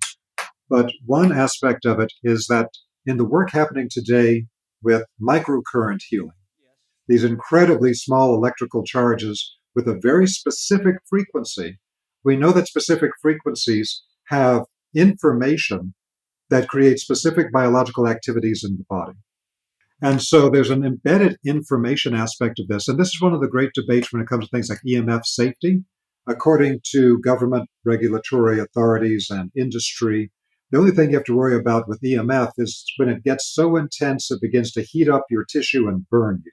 Other than that, they ignore the fact that all the electromagnetic energies around us have an information component, and that those invisible waves then affect the different parts of our body in a whole variety of very specific ways. So today, with frequency-specific microcurrent and other fields that are somewhat medical in this area, they know that there are very specific frequencies that hold very specific information for the human biological system. Now, that's at the level of like a practically applied healing modality that an invisible wave carries information. If we take that up to the higher metaphysical level, then you find that what is referred to as the mental plane, the causal plane, the spiritual plane in classical traditions and in the Theosophical Society, that these are, again, areas that hold great amounts of information, and that these can be non-physical energy fields around a person's energy field, around a location, or somewhat like the concept of the Akashic records that people have, where we can use our superpower of focusing our attention on a specific thing, which at higher levels is the ability to focus our attention even beyond the physical level to higher non-physical levels, or even to different points in time as well as different points in space, and pick up embedded information that is located in the energy fields there. That's my basic take. I think that's very good. It gives a beautiful clarity to that, and it's a perspective I haven't heard from other people that I've talked to about information fields.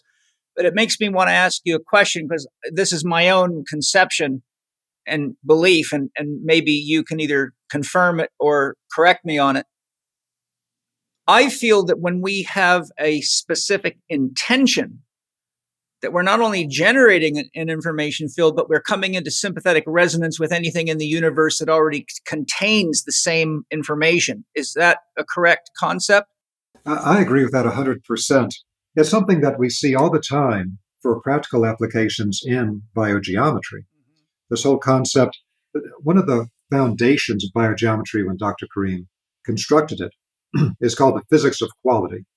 And a key part of the physics of quality, rather than the physics of quantity, which is what standard science is about today, physics of quality is about the fact that things of a similar energy quality will resonate together and they'll exchange energy and information between each other. And of course, the classic illustration of this is two tuning forks that are tuned to the same frequency. You strike one, it's now vibrating and resonating just by putting it close to, but not touching, the other tuning fork, which has not been struck. It will begin to resonate sympathetically as well. As well, a piano or any stringed instrument. Exactly. And so we know that from physical phenomena, that sympathetic resonance is a real thing. We take that much further in biogeometry for all types of practical energy work in harmonizing and balancing the fields in the human body, in environments, home office, etc. And so this idea about the intentionality that you talk about, again, this is connected to what classically was the science of thought forms. So there's a whole vibrational world around us that has vibratory qualities at the chi, ki, prana, ether level, and then above that at the emotional, mental level, which we sometimes refer to as the astral. At those levels, it has an information field aspect to it. And so when we generate a thought form of any quality, that gets projected outside of us. And I really think that the human superpower is our ability to either, when we want to be receptive, to hold the mind completely clear and not generate any thought forms, which puts us in the best receptive state to pick up information, but then to have the capacity to do the exact opposite pole if we choose to, which is to then generate our own thought form through intentionality. And in the generation of that thought form, it can be projected and directed wherever we would like it to go. And again, like you say, all of this works according to sympathetic resonance. Things of a similar vibrational quality will resonate together. This is why people will get very different effects doing things like psychotropics. One person has a bad trip, one person has a great trip. Or in doing certain types of spiritual practices. One person connects to beings that may not be highly beneficial, another connects to extremely high divine beings. It has to do with the resonance that we're setting up. We're going to get back the type of vibrational quality that we're sending out. Yes. Yeah. The mirror always gives you. That's right. So it's so important for if we're not happy with what we have in the world, we have to look at what we're sending out for the quality of what we're getting back. Because often we'll complain about, we're not meeting the people we want to meet, or we might not have the relationships that we would like, or we might not have whatever it is.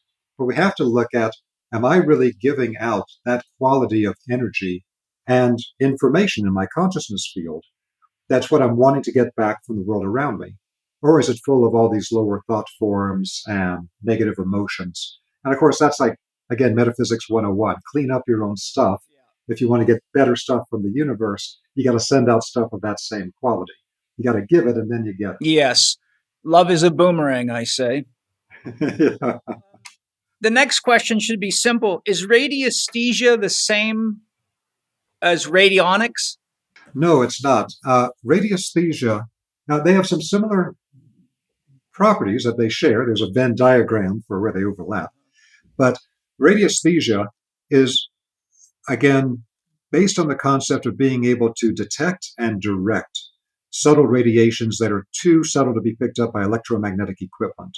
Now, again, that's why Louis Turin, the radio wave engineer in France who developed the foundation of the spectrum of biological life force, he knew that with his physical metal boxes, he couldn't pick up these more subtle energies related to life force. He could only pick up the decayed energies in the electromagnetic spectrum. Nikola Tesla says something very similar.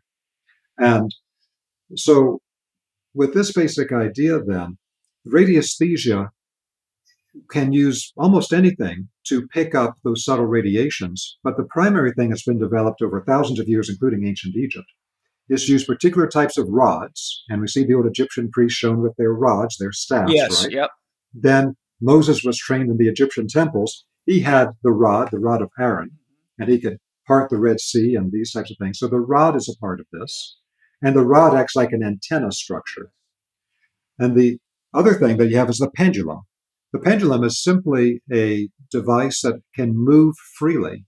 And so it can oscillate and move with the presence of energetic fields. Now, what I'm describing now is vibrational or physical radiesthesia, which is not mental dowsing. We're not programming the instrument to do something. We're not asking any mental questions.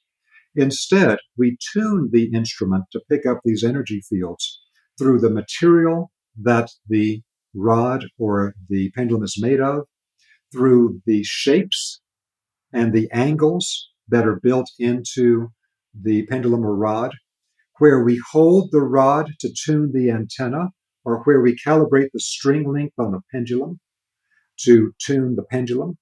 These all have vibrational components that allow us to tune a pendulum to pick up any of the 12 bands in the vibrational spectrum of life energy or the energy of the center. So, of course, Dr. Kareem created his own specialized instruments. And so to pick up the energy of the center, the BG3 energy, the BG pendulum has to be constructed with the particular shapes that you have here, the particular numbers of discs, etc., to be able to detect that energy. And then we have other tools that allow you to detect the 12 bands. And so this allows you to actually tune it on a dial like a clock face to different angles, and those angles correlate to those energies. So classically, radiesthesia is connecting the rod or the pendulum tuned to a specific quality to your own energy field, and then picking up the presence or the absence of that energy. And then radionics, in summary, would be? Well, radionics, so what I'm getting to there is that's radiesthesia. Radionics is where you then try to put a tuning system for the energies into a metal box, and then use the box to be a holder of those vibrations, or to send them if you're doing like agricultural radionics and you're broadcasting a field with these energies. Now, radionics can be done with a high level of integrity and with very beneficial results, to which I would point out things like the work of Ruth Drown. I'm familiar with. I've read a number of books with her mentioned in it. Ruth Drown, like in the 1920s, did incredible work with this of a very high integrity level, and that she used a Kabbalistic system based on the 10 Sephirot that form the structure in the human energy body that I talk about in my Sacred Geometry series on Gaia. Yes. And she could tune in all kinds of things, all kinds of remarkable healing and psychotherapy photos and all types of stuff with this. Now, you do have to be aware that once you start to put these types of vibrations through a box, and you have the box do what the human energy field used to do, then you lose that skill. Well, number one, you're not developing the skill in your own energy field that you can do when you cross the gate of death. Because if you do it in your own energy field while you're here, you can do it out of your own energy field on the other side. If you rely on the box, you don't have a box on the other side, so it's not going to work. So you're missing something there. But there's another side of this. Back in the 1990s, I was very fortunate to spend a year living at the Clairvision School of Australia, which was taught by a French medical doctor named Samuel Sagan, who had trained with the Babaji lineage in the Himalayas. He was present in Badrinath, India in the 1980s with the reappearance, some people say, of Babaji. And he was a French, English, Sanskrit translator. But he learned a lot, and he's a very brilliant man, part of his own spiritual tradition from previous times. And so he started an initiation school in Australia, which now has moved to the United States, called the Clairvision School. I was their first instructor in North America in the late 90s. Anyway, a lot of good information, but at one time he was talking about, I want to give him credit for this, because whenever possible, when I'm talking about a topic, I want to give credit to the people that people can go to learn more about it, and not to say, oh, you got to come to me. I want to give credit where it's due, because I learned from all kinds of people. Yeah, me too. So one thing he says, one thing you got to be aware of with radionics, when you are putting these subtle energies through a metal box, you are interacting with a certain range of elemental beings that people normally never think of. We never think about the elementals that are associated with every electromagnetic device or with every natural thing. We're so materialistic that if we even think about elementals, it's like some little icing on our metaphysical cake that is not integral to what we're doing physically every day. So he said, if you make a metal box and you're using that to interface, the types of beings that you're interfacing with can end up being the types of beings that Rudolf Steiner referred to as aramonic elementals. I was going to say, it sounds very aramonic coming up here. And so you have to be familiar with Steiner's terminology of how he uses terms like luciferic or aramonic, but these are the types of beings that are very materialistic, and they sponsor materialism to an extreme level in human beings. And they seem to be very in love with electrical technologies of all types. Oh, they love that stuff, absolutely. So you got to be very careful when you work with these electromagnetic energies. I'll tell you right now, so we don't forget it later, that when I use any electromagnetic healing technology, and I use a lot of them, I think many of them are fantastic. I use the cymotherapy healing devices. I use the microcurrent devices. Had fantastic results. They're really great. I always add to them biogeometry forms that change the qualitative energy run on the current. Now, this is not something we describe in biogeometry, so I'll take responsibility for this. But if you associate it with these other traditions, that can change because it changes the vibrational quality of what's being carried on the carrier wave of electromagnetic energy. It changes what types of non-physical forces, or in this case, elemental beings, can piggyback on that wave.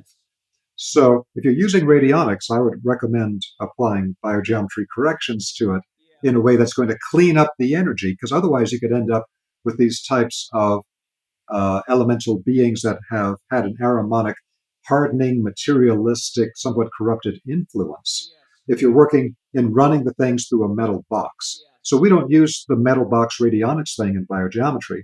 We do everything as an extension of our own energy field so that we're directly developing organs of perception to perceive these energies. And that's something that we integrate and can take with us into our future, however long that is, however many lifetimes, or whatever your belief system is with that. Yes, whatever your information field is.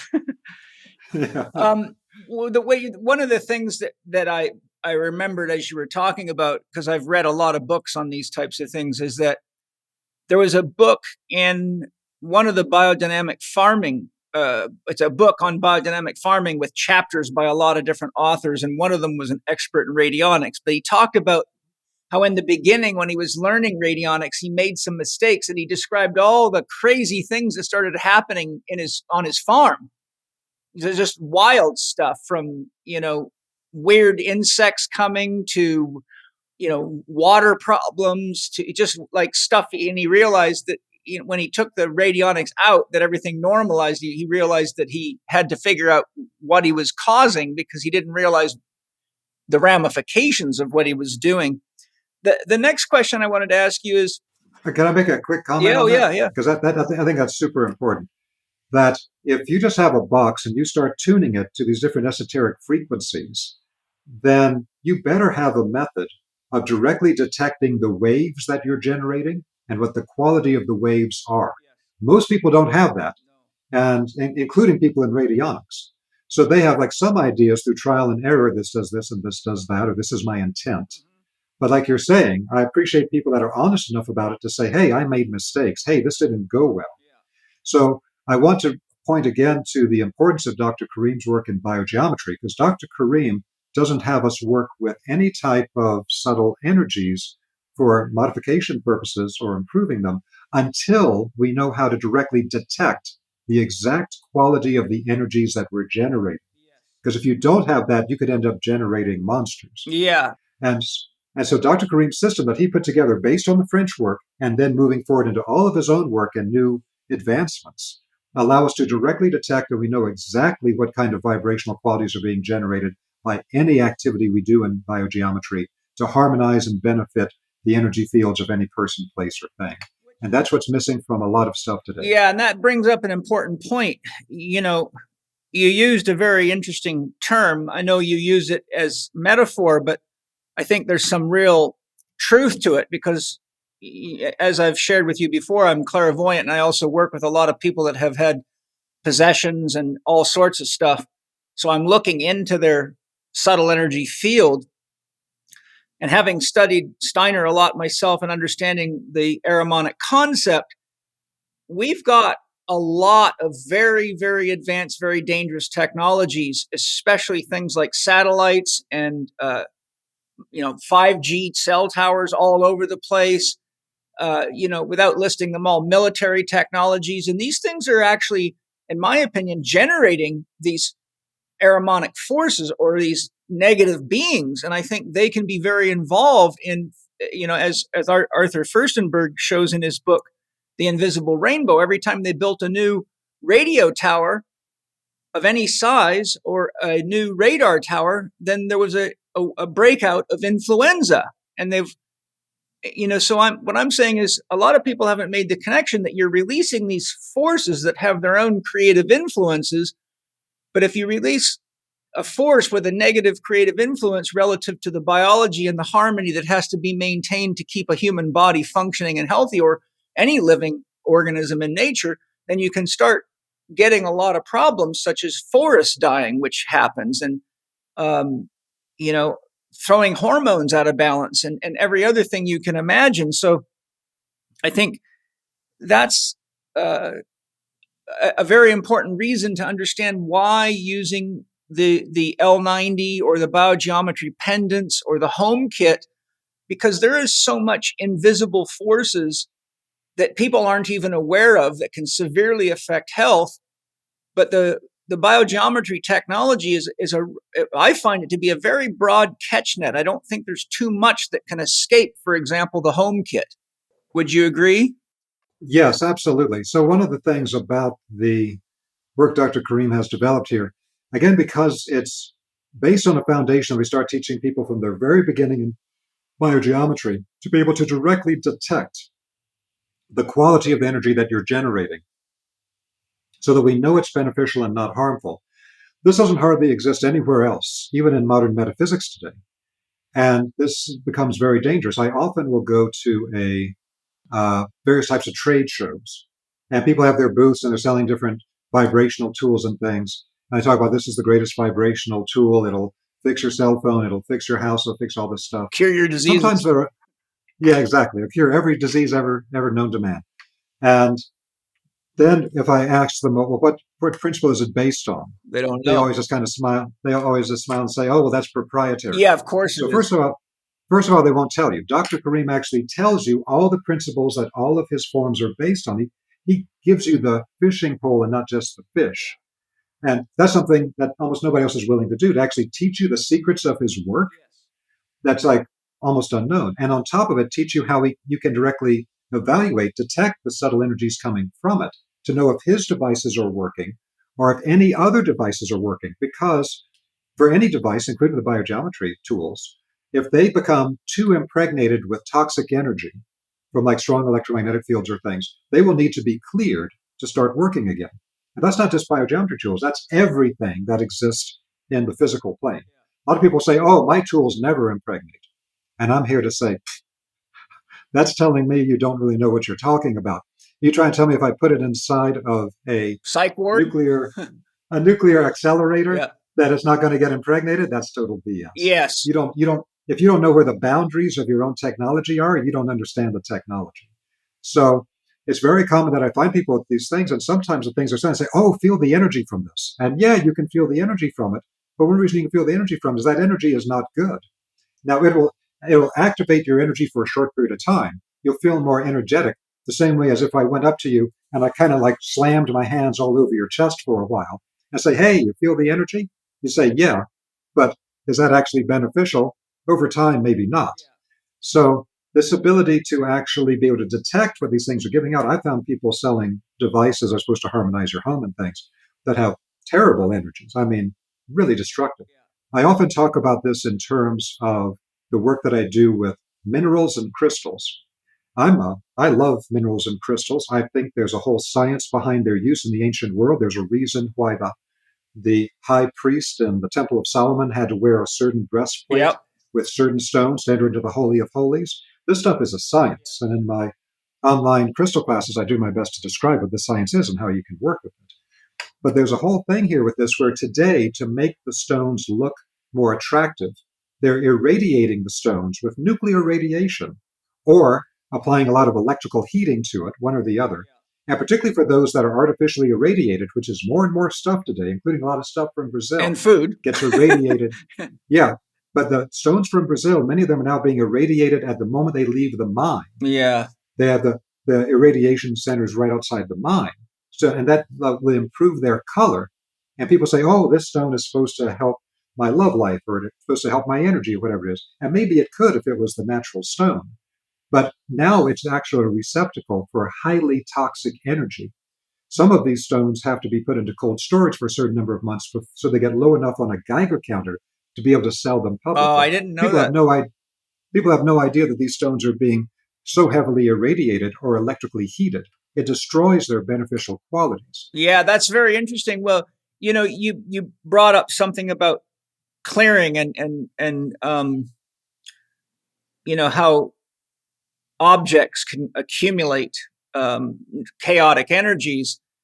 And one of the things I teach select students that I'm doing advanced work with, I use a big piece of obsidian, and I can actually pull entities right out of people's bodies with it. And I've shown people, I say, okay, here's what I want you to do. So I'll have someone on the table that I know is carrying one or more entities. And sometimes I've seen people with 40 or 50 or 60 entities in them. And I'll say, feel this. now I want you to take this, and I show them what to do with the stone. And I say, now tell me what that stone, how does it feel different? And I don't think I've met anybody that I've worked with that didn't immediately say to me, it feels heavier. I actually can feel a perceptible change in the weight of the stone I'm using to pull stuff out of people's bodies. And that's how I know it needs to be cleared, because it actually gains enough. I don't know if it would work on a scale, but there is what I call psychic weight. Yes, I understand. Yeah. And I can perceive that weight, and I can tell whether I'm pulling stuff out of them, because the tool that I'm using literally gains this weight, I will call it. So I'm making the point that stones can definitely get clogged up with dark energy. I'm totally with you. And I myself also use and teach the use of Obsidian to be able to absorb toxic energies. It's a fantastic stone to absorb toxic energies into it, but then those energies have to be cleared from it. And so what we would use from a biogeometry perspective is we would detect a certain very toxic wave that we teach people how to detect from the band system, which is the vertical wave of negative green. And that you can, so often show people, here's the obsidian, it's completely clear now, there's no vertical negative green on it. Then you do this particular practice to pull the toxic energy out of a person, place, or thing. Then say, now retest it. And you get a helicopter spin. It's full of vertical negative green. And it needs to be cleared. The problem with the irradiation and the artificial heating of stones is now so huge that people really need to be aware of this. And I even created my own website called purecrystal.com, PURcrystal.com, where I've gotten to the point that I do vibrational testing on all the stones that I carry.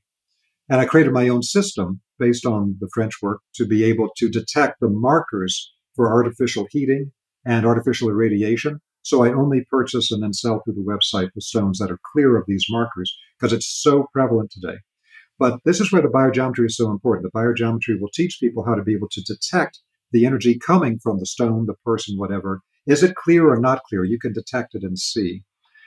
Is this thing I'm about to spend $1,000 for this stone? Is it a stone that's been so heavily irradiated it'd be super toxic for me to wear? You can test that and see. So I think this is like a really important part of this. So you started by asking about that the biogeometry tools can be used in a location to help to clear them, and it is beneficial on all levels. That's something I think is very, very important. Using the training, you can test biogeometry tools or tools from another maker to see how effective they are. And then in the advanced biogeometry training, we just see how to detect the energy on all the different plane levels. Not only all 7 plane levels, but on all the subplanes of the planes. So we can do like an energetic X-ray and see just where there's a disturbance. And there's all kinds of different methods to help to clear that in biogeometry. But the whole thing here is that Dr. Kloon is the only person I know that, in addition to teaching you selling you a highly effective energetic tool that clears things on multiple planes and multiple levels, will actually insist on teaching you how you can test for yourself for the rest of your life his tools or any other tools to make sure they're effective and it's not just a claim being made. Right. Yeah, it's good. My wife, Angie, is an advanced biogeometry practitioner, and she's about to enter into training to be an instructor so we can actually teach biogeometry through the Chek Institute as part of the curriculum. Because once I learned about biogeometry and saw how effective it is, I immediately got a hold of our CEO and said, we have got to put this in our program, and reached out to Dr. Kareem, and he was very supportive of that because he too wants it to be taught to as many people as possible. Hi, everybody. I hope you're enjoying the show. As you know, the season has changed, and we have a shift to colder, wetter weather, creating yet another stress factor for our natural immunity. We all know the world has been buzzing with confusion and insecurity around issues of the world and what threat or game we'll have to deal with next, and such issues always bring family debate and challenge right along with them, as COVID exemplified so well. But many learn the hard way that caring for their immune system needs to be primary in their life, and the effort it takes to nourish one's immune system is far less than the challenges of being so caught up in the rat race that you don't have time to do so. If you listen to my podcast with any regularity, follow my teachings, or have my book, How to Eat, Move, and Be Healthy, you know for sure I'm not a pill guy.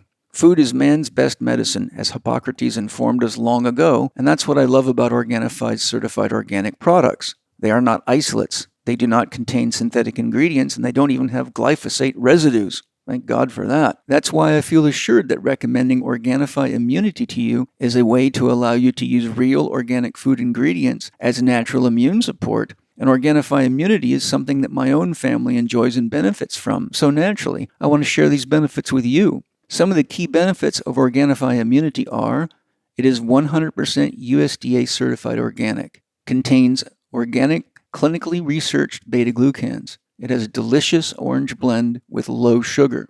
It bolsters immune response for everyday support. It offers antiviral, antifungal, and antimicrobial support.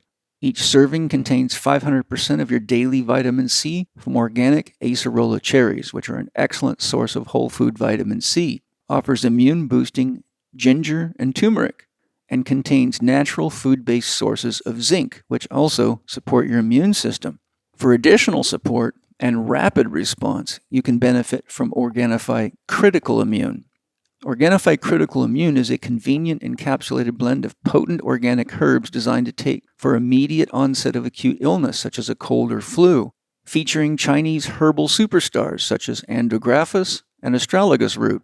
Some of the key benefits of Organifi Critical Immune are: it bolsters the immune system for acute immune support, antiviral and antimicrobial support.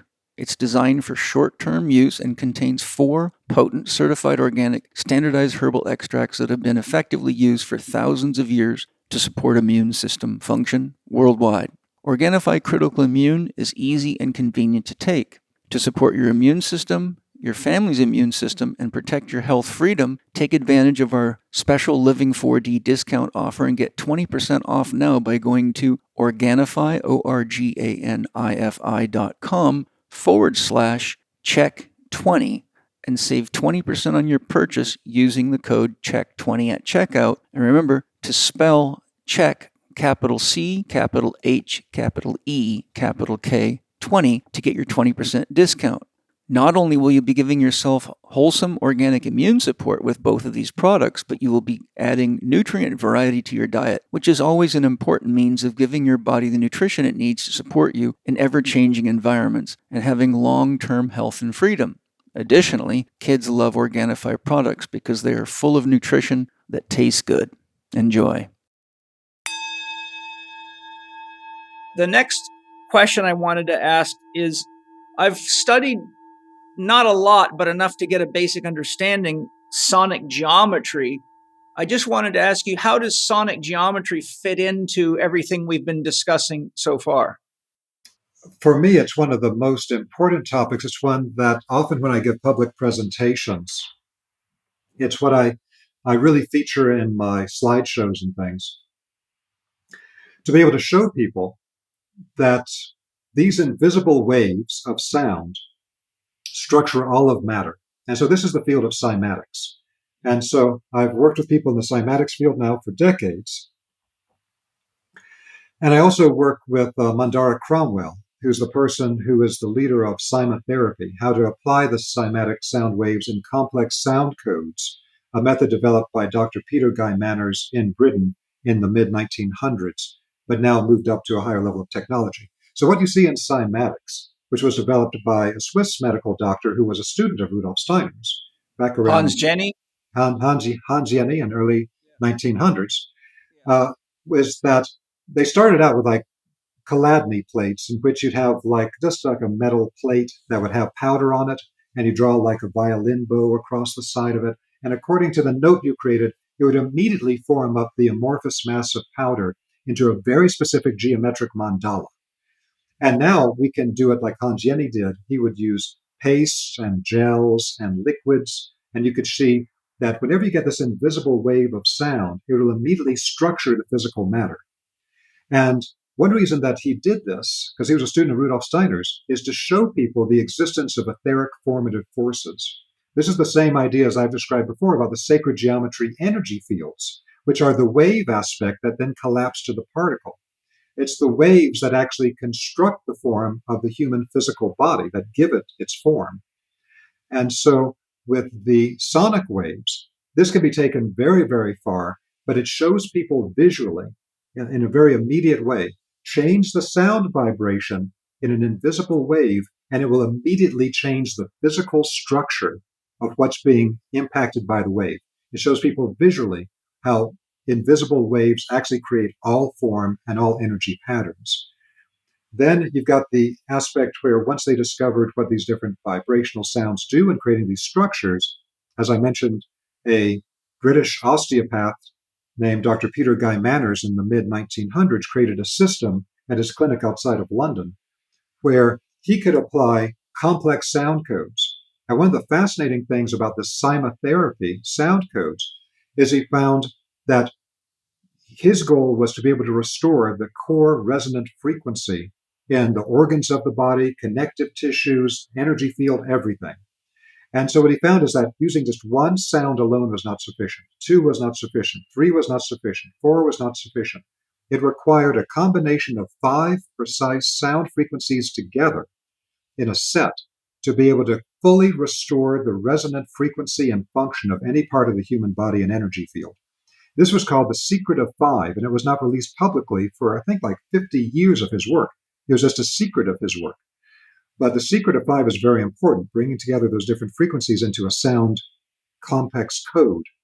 And he also found that to get that full resonating ability in the body, it's not enough just to hear it. Those complex sound codes need to be driven directly into the tissue of the body through a transducer. Anyway, that work was handed off to my friend Mandara Cromwell, who develops the modern cymotherapy units and just developed a brand new generation of those units that I have free articles about this on my website if people want to check out. But cymatics is the perfect illustration of how invisible waves structure all physical matter and are the foundation of all life and existence. And cymotherapy is the healing application of that in extremely advanced forms. And again, there's articles about that on my website. Yeah, and just for people that are interested in that, I do have a podcast with John Stewart Reed, who's one of the leading pioneers in that in our world today. And I actually have one of his devices. I bought it for my own joy, but so I could show the kids what happens when sound affects matter. And I, used it to show them. And it's got a voice application, so you can speak into a microphone and see how your voice actually creates geometric patterns, and how if you change your voice, you change the pattern, because I wanted my children to be aware of that. These I'm glad I asked you those questions, because those are all things that I wanted to see how it fits into the overarching model of everything you're describing. And it is also good for me because it helps give me some clarification. We were going to extend a little bit on the previous discussion, and I want to make sure that you had a chance to cover that. It says, what are some of the unifying principles within both religion and esoteric thought? Patterns of creation equal sacred geometry. Practices in religion and esoteric traditions have the hidden key of structuring the subtle bodies, which affects our energy, consciousness, and spiritual destiny. We've touched on that, but is there anything you want to add on that? Yes, please. I'm glad you brought that up. So I'll often talk about the way, and I do as well in the Gaia series, but I can only present so much in the time of the series, that one of the great lost secrets of all spiritual development, of all personal development, is the concept of structuring the subtle bodies. This was something I was really exposed to through the work of Dr. Samuel Sagan at the Clear Vision School in Sydney, Australia. And it really put me on a really good path back in the 90s for this. So the idea of this is that our energy bodies, our subtle energy, has a particular structure to it. Very advanced spiritual teachers will sometimes develop the capacity to perceive the subtle energy structures in the bodies of their students. Because all of our karmic history, everything we've done in the past, whether in this lifetime or earlier lifetimes, all of that collapses into specific structures in our energy field. That means that our energy field is geometrically structured. There's a sacred geometry to every person's energy field as a unique structure in the universe, because they're all structured slightly differently. There's commonalities between them all. We all have the 7 chakras and acupuncture points and all that. But which of those are really active in our field? Which of those are really sedated or dormant? Which of these are properly formed and which of these are distorted, which of the links between the centers are operating or are not operating. This creates different sacred geometry patterns in the energy field.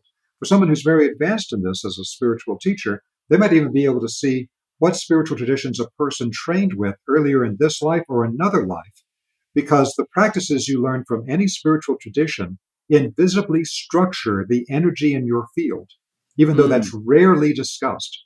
Often the people in the tradition don't even know that. This is like a very advanced level, but it's something that's also so fundamental. Everyone should be aware of this. The only thing you take with you through the gate of death is the structure of your energy field. So that's the pearl of great price. You've structured your energy field into a particular geometric pattern through everything you've thought, everything you've felt, every action you've taken, thinking, feeling, and willing, like Steiner says. Thought, speech, and action, like the Buddhists say. So all of that creates a force. If I have a detrimental thought and I keep reinforcing it, that'll start changing a pattern in my energy body. I have a highly beneficial internal emotional state. That starts structuring something in my energy body. Every single action we take, including thoughts and feelings, structures our energy field through repetition. And that is the most important thing that we need to be aware of.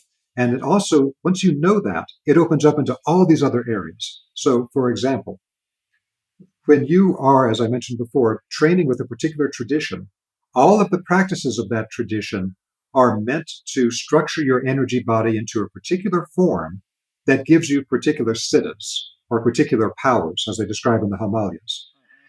But you will develop different siddhas and different structures in your energy body based on what practices you choose to do. So the blessing and the curse of modern metaphysics, as I often talk about, is that the blessing is that we're exposed now to an incredible wealth of amazing information and practices from traditions where this stuff was incredibly hidden before, like that incredibly advanced internal alchemy practices coming from the Chinese Taoists. Until 30 years ago, you couldn't even access that stuff hardly. And now there's like almost so many deep parts of it are available to us. But that's the blessing. The curse is people don't have the structural ability to put the fragments coming from all these traditions into a workable form. That's why when they learn this, they have to understand how to structure their practices in such a way that the structures of the energy body actually become something that optimizes this incarnation. So you can take with you all of these new improvements, these new organs of spiritual perception in the subtle body. So I can connect to that, another one of the questions coming up, which naturally follows on this, which is just as I have an introductory course for the vibrational testing and healing, which is the personal wavelength course, where you learn what the French call medical radiesthesia, I have an introductory course for the spiritual science track on my website for the Vesica Institute. And it's a course called Essential Teachings and Practices of Spiritual Science. And in Essential Teachings and Practices, I cover a lot of things that are absolutely essential that aren't even being discussed anymore, that people don't even have on their radar, including this concept of structuring the energy field, about being able to develop both receptive and active forms of meditation. Both must be equally developed, whereas many schools will only develop one of the two. But a major part of it is that I teach what Steiner called the 6 basic exercises, and I call the 6 essential exercises. Now, we have to be aware different traditions will structure energy field in different ways. Some will really hyperstructure the fields around the head. Some will structure it around the heart. Some will structure it around the abdomen. But the issue around all of this that Steiner was aware of and the European Rosicrucians found a solution to is that our entire body of energy has to have an organizing center, like the point in the center of the circle. If you don't have an organizing center for any energy field, it becomes chaotic and it can become destructive. There must always be an organizing, balancing, harmonizing center. That's the whole point of biogeometry. With that, see, I've studied what's called the assemblage point for balancing people's energies field. Are you familiar with the assemblage point? Absolutely. Would you consider that to be an organizing center? I can clarify that after I get through this next point. Sure. And then assemblage point will follow on naturally from it. So what Steiner actually described was a series of 6 exercises in which you observe the content of your thinking, your feeling, your willing, and then you start developing other capacities in your internal life. And so in the Central Thesis Practices course, I go into detail on each of the 6 practices, and then I expand it beyond what Steiner talked about, because Steiner gave out somewhat of the receptive aspect of the observation of these faculties inside of us, but you need to add to it the active side. So I describe both sides of it as the 6 essential exercises. So what Steiner made clear is that although it might appear that these are just kind of general exercises with your thinking and your feeling and your willing, that what it actually does is each of the 6 exercises is developing one of the 12 lotus petals of the 12-petal lotus of the human heart. And so 6 of them, he said, were already developed by us in previous ages, previous lifetimes. But we have 6 that must be developed in our current time. If we can develop those 6 other lotus petals on the 12-petal lotus of the heart, that will allow the entire heart to become active as an organizing center for the entire body of energy. And until you develop that organizing center, then all the other practices you do don't have a place to coordinate. They're just kind of like this thing and that thing and some Jenga tower. Yeah. And so the six essential exercises, the hidden part of it is that it's structuring your energy field to activate the heart center and create an organizing center for all of the flows. Now, what the assemblage point is a teaching that was popularized by Carlos Castaneda, apparently from his teachers, but also appears in some other traditions. So there are some teachers from the Native American tradition, Harley Swift Deer. There's some other people that teach this sort of thing. But the basic idea of it is it's talking about the straight line energy axis that the human heart, we know it's a chakra, and some people aren't aware that that chakra is actually front and back. There's a front chakra and a back chakra. And it comes together at a nodal point in the center, where the chakra in the center of the body is actually on that string of the central axis from the crown to the perineum we talked about before. That central axis in the center of the body is the key that holds together all of the chakras on a front to back axis. And so what the assemblage point is a line of energy that runs through the heart, front and back. This work was developed further by John Whale in Britain, who wrote a couple of books about this, like The Catalyst of Power. I think I've studied those books. That rings a bell. I read 1 or 2 books and then began testing it clinically and working with it, and definitely found people whose assemblage points were all over the place. And so what he's doing is he's looking at the assemblage point that needs to be properly balanced. This is a geometric mystery. He doesn't know about it. He doesn't talk about the central axis that's connected to this, but he does know about the line going through the heart. But these 2 have to be at a 90-degree angle as part of a greater divine geometry that our energy bodies are based on. So he shows the way, very accurately, I think, that if your energy axis running through the front heart and the back heart as a line of energy, a horizontal axis of energy in your energy body, if it starts to move up this way, it can become manic states. If it starts to move down this way, it can become depressive states. Yeah. And a whole bunch of other variations thereby based on where it's being deflected to. I think that's super important work. It helps to show the power of where these energies in the structure of the human energy field that we've been talking about, how powerful they are in affecting our thoughts and our feelings and our ability to even incarnate fully. But the thing about it is that we should be aware that they're focusing on the assemblage point that's running as a horizontal axis of energy through the front back heart chakra. And that's very important because, like Steiner talked about, the heart chakra is the balancing center. And so that's like a key place that has to be activated first to organize everything else in your energy field. But what they don't tend to talk about is that that same assemblage point axis is present on all the chakras. So you could actually look at the crown perineum axis as an assemblage point, but one that's vertical, and the most important one running through the center of your body. But there's another one at the third eye center, there's another one at the throat, there's another one at the solar plexus. There's a series of these, and if any of those get displaced, and usually they're all over the place, then just like at the heart, it can create manic or depressive states, etc., the way John Whale's books like Catalyst of Power describe. If these other energy axes at the other chakras are off, it'll create other types of distortions and problems in those fields as well. Yeah, very good. It's very important information, and I felt compelled to ask you about that just to see what the correlation between the assemblage point is and what you were talking about at that time. And I did study that and practice it clinically long enough to see, A, could I see it as a viable concept clinically, and B, could I do something with it? And I definitely found that it was viable and that I could find where the disturbed assemblage point was. I could move it based on the techniques that he gave in the book. So I'm just glad that I asked you that so you could give more clarity on that. Yeah, one other quick point with that is that when I constructed the Gaia TV series on sacred geometry, I was looking at what are some of the most important patterns people should know because they exist all over the place in the human energy field and in the cosmos, and they all have certain functions. So in the one of the first episodes, I give a practice based on the cubical cross because what is the physical world based on? It's based on a 3-axis cross. Every part of it is at 90 degrees to the other. So if you hold your fingers like this, like in electrical engineering, it shows you the 3 axes of space.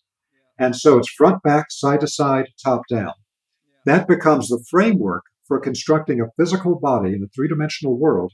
And I teach people a hidden method for activating the front back along the third eye center, the side to side, going through the same central point, and then the top down from the central axis.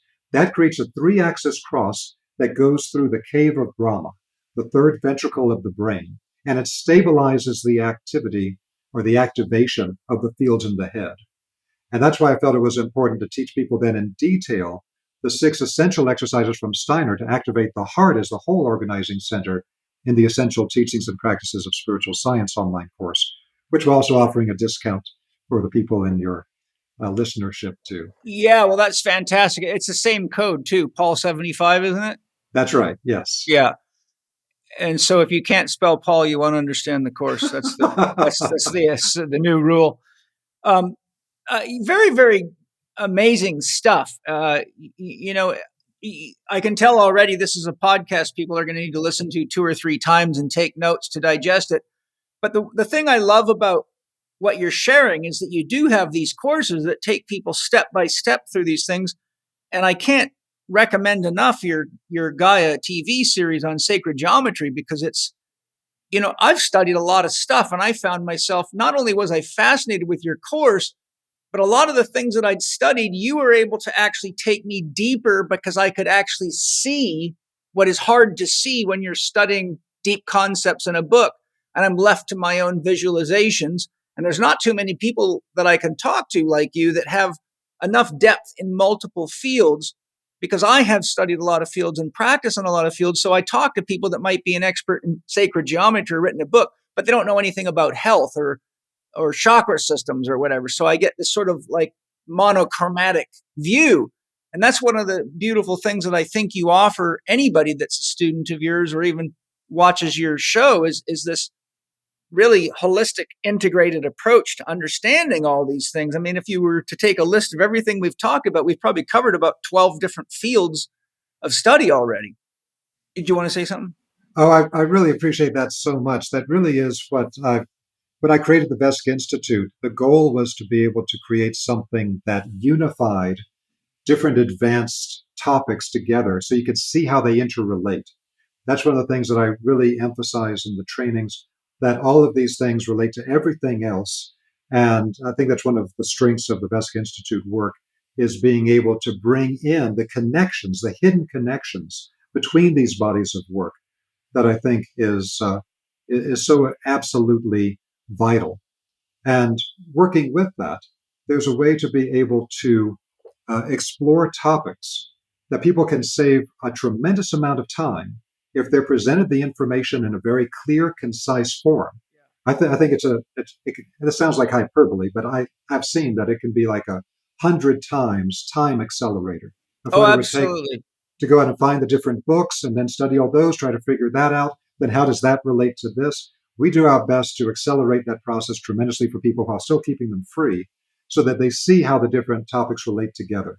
And if I could, because I really appreciate who you are, I really appreciate the level that your podcast is on, I want to just say for a moment, what's the deeper inspiration behind this, which I don't usually talk about because it just gets a little too deep, but I think it's significant. In the work of Rudolf Steiner and the European Rosicrucians, they talk about there being various ages. And so in the West, just like they have the yugas in India, they have 7 archangelic ages. We're currently in an age of Archangel Michael. Michael is considered to be the highest of the archangels in the Western system and in Steiner's work and the Rosicrucians. And in this Michaelic age, we have to accomplish a particular thing. And if we ever fail to accomplish the spirit of that age, what the point of that age is, the zeitgeist, the time spirit, things will go straight to hell. It's going to go catastrophic. So the spirit of this age is for the Michaelic influence, for what Steiner calls the cosmic intelligence. He describes Michael as being the regent of the cosmic intelligence. Michael understands how the universal gnosis, the universal knowledge, broke up and was scattered across the surface of the earth, where some pieces of knowledge went to the Himalayas, some pieces went to China and the Taoists, some pieces went to Egypt, some pieces went to South America, etc. And so this Michaelic age, the meaning of it, is for us to be able to unify the wisdom knowledge from all these traditions into a new unified spiritual science. That's critical. I'm glad you're doing that. And it's to be honest with you, I think anybody that studies what I teach knows that's exactly what I do. I've just taken different avenues than you.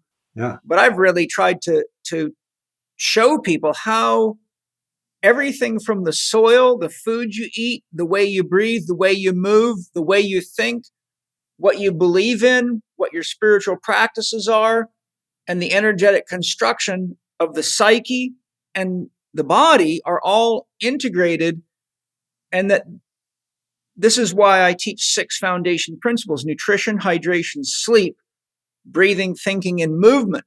Because if you don't have those 6 practices, at least at a basic level of operational function, you're going to spend your whole life running around from doctor to doctor and therapist to therapist, ultimately spending a ton of money on things that are really the side effects of not having a basic understanding of what a human body is and how it and why you're even here and like what are we here for. So it's interesting because both of us have the same mission in our life, but we've covered different ways, similar things, but in different ways. And you're really like way up in the depth of the subtle energy, the intentionality, like what were they trying to teach us? And I'm more, here's how you take this stuff and do something about it every day. But I could say my students would be really great for you because they already have all the things in place to know how to get their body and their mind in shape to be able to handle really maximizing on a guy like you. And I think that's a beautiful combination. I really appreciate that so much. And I really appreciate the work that you're doing. And I really feel that we're both working out of the same spiritual impulse very, very strongly. One thing that I found very inspirational, and hopefully some of your listeners may find inspirational as well, is when Steiner gave out this incredible range of deep esoteric knowledge that had never been made public before in the early 1900s. It was really an encyclopedia of previously hidden spiritual information that if you were to collect all of his lectures and written books together, it's over 350 volumes. I have 175 of them. It's an incredible body of knowledge that he gave out. But in his private initiation circles that he ran an initiation school at one time in Europe, he said, the information I'm giving out now is not actually for us right now. It's for the people at the turn of the century. At the turn of the century, they're going to have some of the most difficult situations that have ever existed on the planet, and they're going to be extremely difficult to figure out. To be able to differentiate the Christic from the Luciferic, from the Ahrimanic forces, will be extremely difficult even for advanced initiates. So he pointed out that it's that time at the turn of the century. This is referred to as the Michael or Michael prophecy around Steiner's work. He said this would be the greatest mass incarnation of human initiates in human history.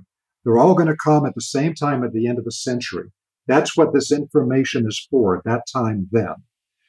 And so for those of us that really feel that impulse and feel that we're connected to it. I do feel that for you and for me and for the other people in our spiritual spiritual purpose, we have incarnated at this time the sign is indicating. There's a reason why both you and I are teaching these things along these Michaelic paths at this particular time. And if we understand the moment in time we're living in and how critical it is, then it really shows how important it is for people to understand this work and why you and I have devoted our lives to being able to get out this larger, comprehensive cosmic intelligence that Steiner was referring to as the essential need of this time. And that's the motive behind my podcast is, not everybody can afford to go through the kind of training I offer. And though I have over 750 videos on YouTube and I give as much as I can away for free, but to really be trained, I have a 4-year academy and so it's designed to teach people how to go out and really be effective in the world. But when you say the turn of the century, did you mean around the year 2000? Yes, that's what Steiner was referring to. He said, I'm giving this out in the early 1900s, but it's at the turn of the century, around the year 2000 and immediately afterwards, that this big crunch is going to come. And all these great initiates are coming at the same time to incarnate on the earth at the same time.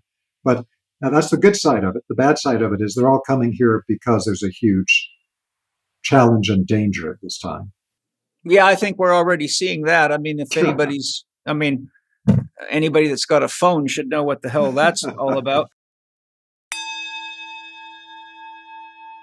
Hi, everybody. I know that you're all aware of the importance of vitamin C. There is a mountain of research on it, but not all C is created equally. I love Paleo Valley's Essential C Complex because it is the real deal, bioavailable, and I wanted you to hear right from Autumn Smith, founder of Paleo Valley, why their Essential C Complex is so unique and something you definitely want for your family and your children. Autumn, tell us about your Essential C Complex.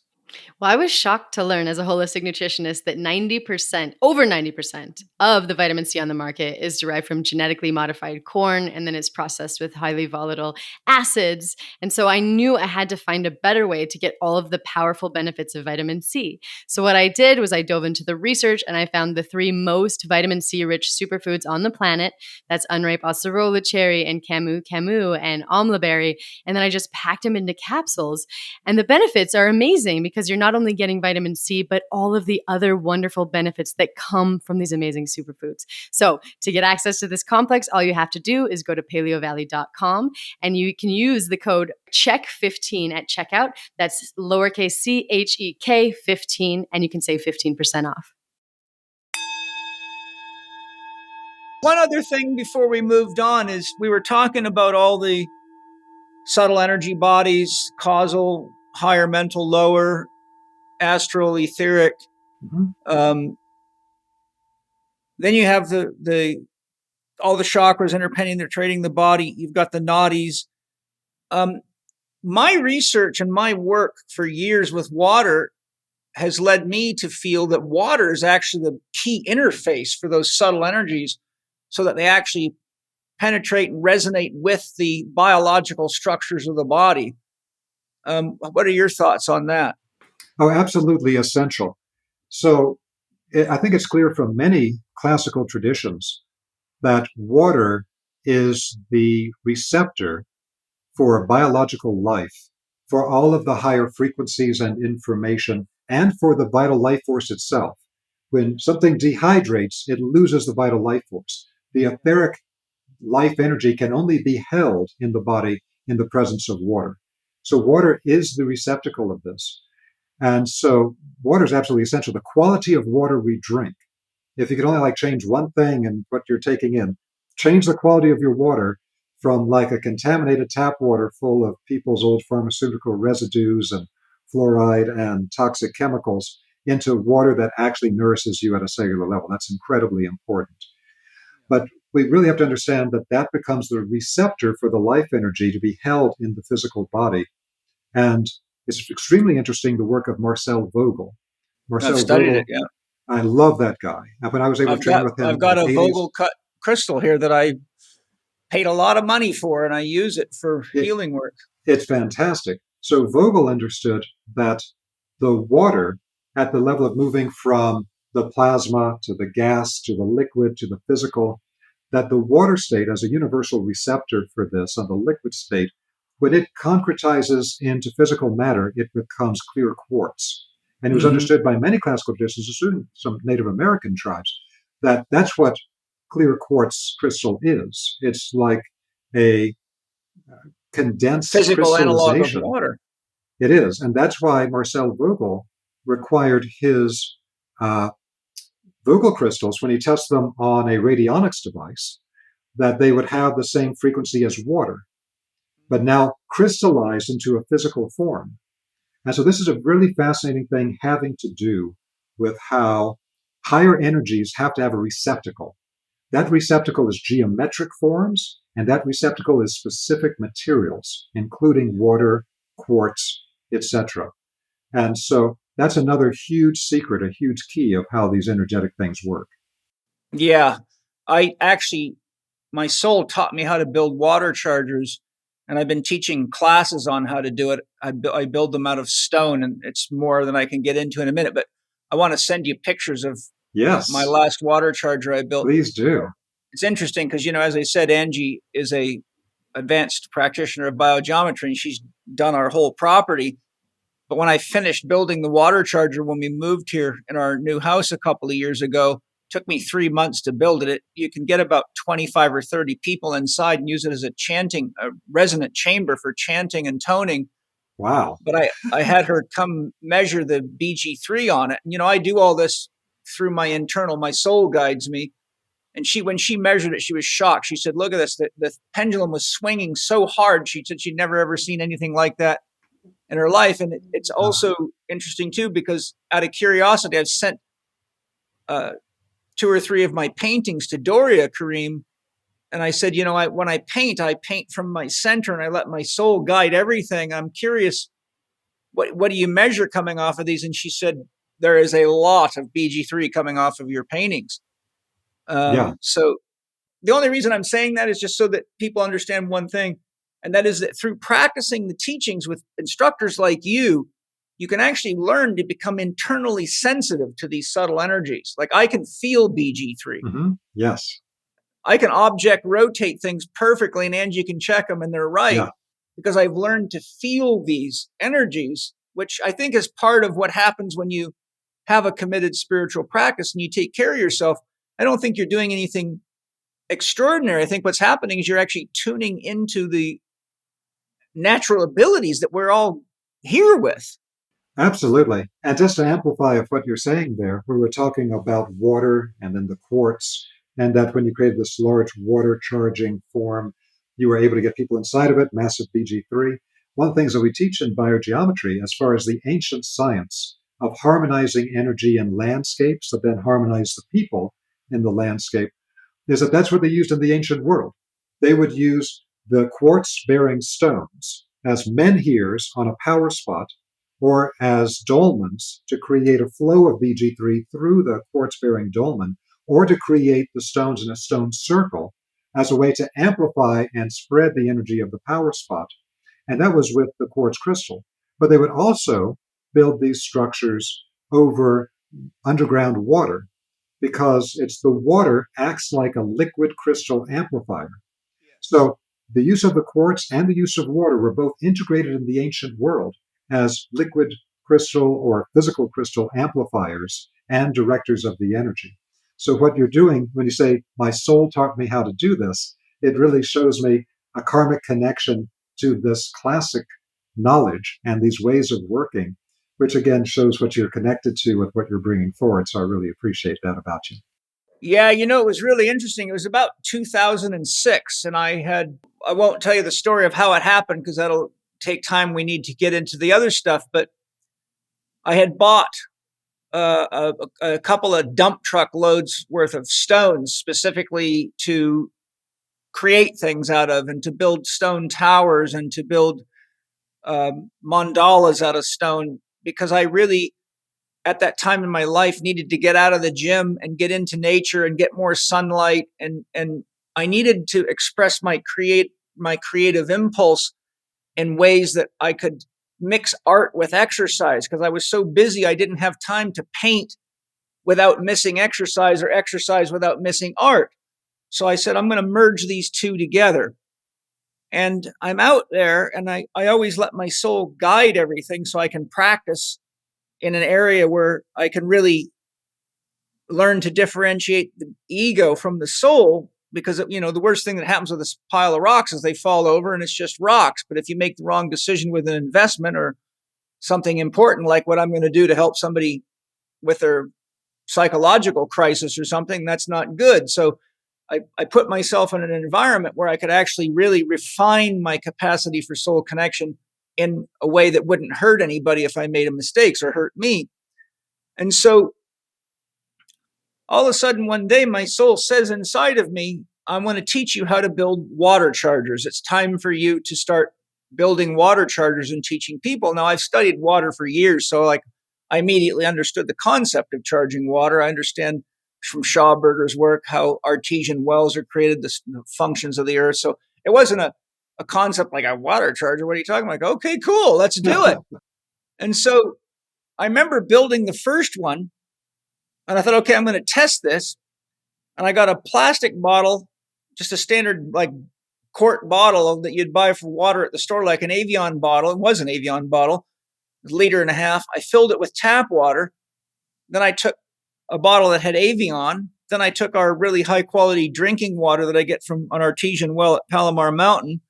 And it hadn't been charged. And I put another bottle of that water in the charger. And so then I charged it for a couple of days. And then I compared them. And the craziest thing was the tap water no longer smelled like chlorine and it had this incredibly high vibration energy coming off of it. The artesian well water was now even more powerful. And I'm like, wow, that is bloody amazing.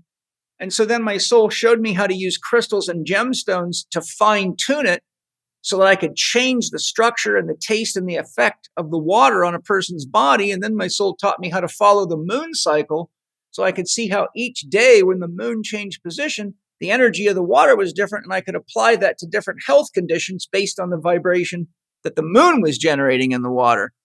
So it was just this most amazing thing. And I'm bringing that up just to share that, reiterate your point. Water is such an important thing that if we don't understand water and we keep drinking, like city water is full of all this recycled water from sewage centers. People have no idea they're drinking drugs, hormones, poisons, farming chemicals, urine, feces, all this stuff that can't be filtered out of there. And, so without a long water discussion, that was just my little water segue because I wanted to see what you thought about my concept of water as the interface. Absolutely. Yes, absolutely. We've talked a bit about this. You've hit on it several times, but maybe if you want to add more, if not, we can move on.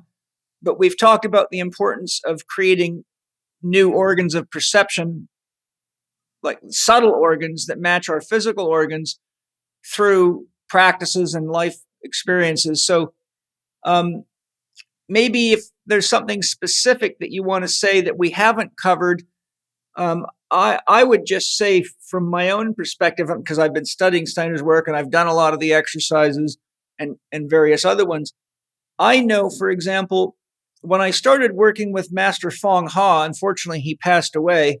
He's quite old, but he was an amazing man. That through the Tai Chi, and then I did medical Qigong training, through those practices, I did daily Tai Chi with rarely ever missing a day for 18 years straight, sometimes twice a day.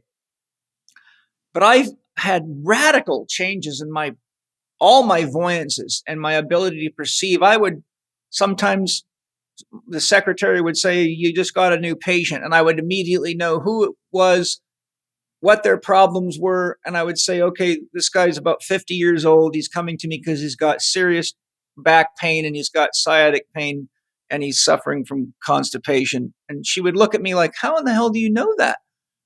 And I would just tell her, well, sometimes spirit lets me know what I need to know to help people. But the reason I'm sharing the story is so people realize I personally, and I'm sure you too have experienced that as you do the right exercises and get the right frame of mind, your subtle organs of perception, which, as you said, we need those when we pass through the gate of death so that we can actually be conscious and be participating in what we do in our next lifetime instead of just waking up in a body and going, oh, not even knowing how you got there. It's like waking up from being hit in the head so hard you went into a coma, and all of a sudden you wake up, you lost a bunch of time, but you don't know what happened. So if there's anything you want to expand on that we haven't covered or to round that out, feel free. I'll just put a little cherry on top of a few comments. And that is, again, this is the thing that human life is intended for. I very much feel, and Steiner and many traditions around the world amplify this point. We're put here not out of just some higher spiritual capriciousness, but we're put here in a world that they went through tremendous effort to create the world, and all the sacred geometry is all of the structural blueprints how they created the world and how they created the human energy field. And they gave us this fantastic physical organ so that we could be self-aware in a way that we're not in the spiritual world when we're very young spirits. We need the eyes, ears, sense organs to begin to become self-aware. And then once we become self-aware, the next step is we have to do self-observation. All the traditions all over the world, you can't get anywhere without self-observation. And so that's what Gurdjieff refers to as self-remembering. It's the mindfulness of the Buddhists. And it's the foundation of the 6 essential exercises of Steiner that we talked about before, with the observation of your thoughts, the observations of your feelings, the observation of your actions, and then consciously directing them to a higher level. Now, what you find when you do this is that you have all of this subconscious programming that is often dysfunctional, of stuff you just picked up from your environment or your family or God knows what, societal programming, that you say, this is actually not functional at all. This is very destructive. And first you just start observing it without trying to change it. And then you start consciously generating something of a higher level. This combination of being conscious of the receptivity of the influences at the third eye center, at the heart center, at the solar plexus, at the sex center, etc. That first act of observation makes you hyper-conscious of those areas. And then you can start consciously working with those energies and developing it further, tuning your thoughts, your emotions, your energetic body. In the structuring of the subtle body, in the way that I spoke about before, is one of these great concepts almost been forgotten today. But in working on any of these centers, just by putting your attention on it and observing what it's generating, with our thoughts, our feelings, our actions, whatever, you then start to actually activate these subtle organs of spiritual perception. Now, the master concept here is what Steiner kept referring to from the work of Goethe. That Goethe made an observation in his scientific work. He said that fish and very deep, dark levels of water, when they're brought up from those deep levels, they have no eyes. They have no eyes because there's no light to perceive. And this means that the light calls forth an eye out of our energy body to become a physical organ to perceive it. No light, no eyes. And the same thing is true spiritually, that the spiritual influences, thoughts, feelings, actions, energies of all kinds around us, if we put our attention on it, it'll start developing chakras, acupuncture points, other parts of our energy anatomy to become fully active, where they then become literally a new organ of spiritual perception that allows us to perceive the non-physical that is operating through and within the physical world all the time. And we have to do that. Because lots of times people just say, well, I don't know what's real. I don't know what's not. Everyone's got a different opinion. I'll just wait till I die. Then I guess I'll figure out, is there an afterlife or whatever. And I'm like, that's not a very functional opinion to have, because what you're ending up doing is taking no advantage whatsoever of your physical incarnation. And then you end the life with very little progress on your path. If you actually start becoming self-aware, self-observant, and working on yourself, you develop all these new organs of spiritual perception, which develop the siddhas, the powers they talk about in Himalayas. And then you actually become a higher level of being when you go into the spiritual world. You're able to guide yourself better. You're able to perceive what's happening instead of being blind to it. Because the goal is, by the time the earth dies, and the earth will die whether you talk to spiritual circles or you talk to physicists, the time will come that the earth dies. When the time comes that you can no longer physically incarnate here, if you haven't reached the point that you are fully conscious with activated organs of spiritual perception, you're kind of out of luck. They're going to find another place to stick you in a body in some whole other system to develop that ability, because we're trying to get to where we can operate out of a physical body and stay fully conscious. And I think that's something, if people really take that to heart, not as like, oh, that's an interesting idea, but like, oh, shit, this is, okay, I better get serious. Yeah. Then that's going to change your future. And it's essential you do. That's the hard word people need to hear. Take advantage of your time here. Don't just waste your time, because everything depends on it. And you could end up signing up for some bardo hell realms like the Tibetans talk about. If you don't learn the patterns everything is based on, if you don't start observing yourself and changing yourself to a higher level, then like the Tibetans talk about, the place you get attracted to is going to be based on your own resonance, which could be a bardo hell realm that you don't want to go to. My belief with the European Rosicrucians as well is that at the end of our process of earthly evolution, we are then free agents in the universe. Steiner refers to the human race as spirits of love and freedom. We're free agents in the universe where we can go and do any creative act we want in the universe based on how we've structured our subtle bodies to have particular powers and ways of perception. And that's an incredible high goal for every human being, that we're each a unique being in the universe that can offer great gifts once we fully develop ourselves. And at the end of the story, go out into the universe, into a whole nother story far beyond what we're experiencing here right now. Yes, and also go out with a complete understanding of the importance of the life process and realize how important it is to nurture that process, because I believe there's places similar to Earth throughout the universe where consciousness is growing and evolving in beings either that are human-like or different. But it's almost as though, I have a painting I did called The Cosmic Gardener. It's almost as though we're all being trained to be cosmic gardeners so that we can actually go into the nursery and realizing through our own self-realization that we're really cultivating the rest of ourselves, because there is only one. So everyone's really an aspect of all beings. So we're nurturing the rest of ourselves into their creative ability, just like we have kids and we raise them because we want them to go out and be creative in the world and do what they want to do and exactly and bring their gifts. So I think it's important, not only from a metaphysical concept, but from an understanding of why the universe is here, which is so that God can experience itself.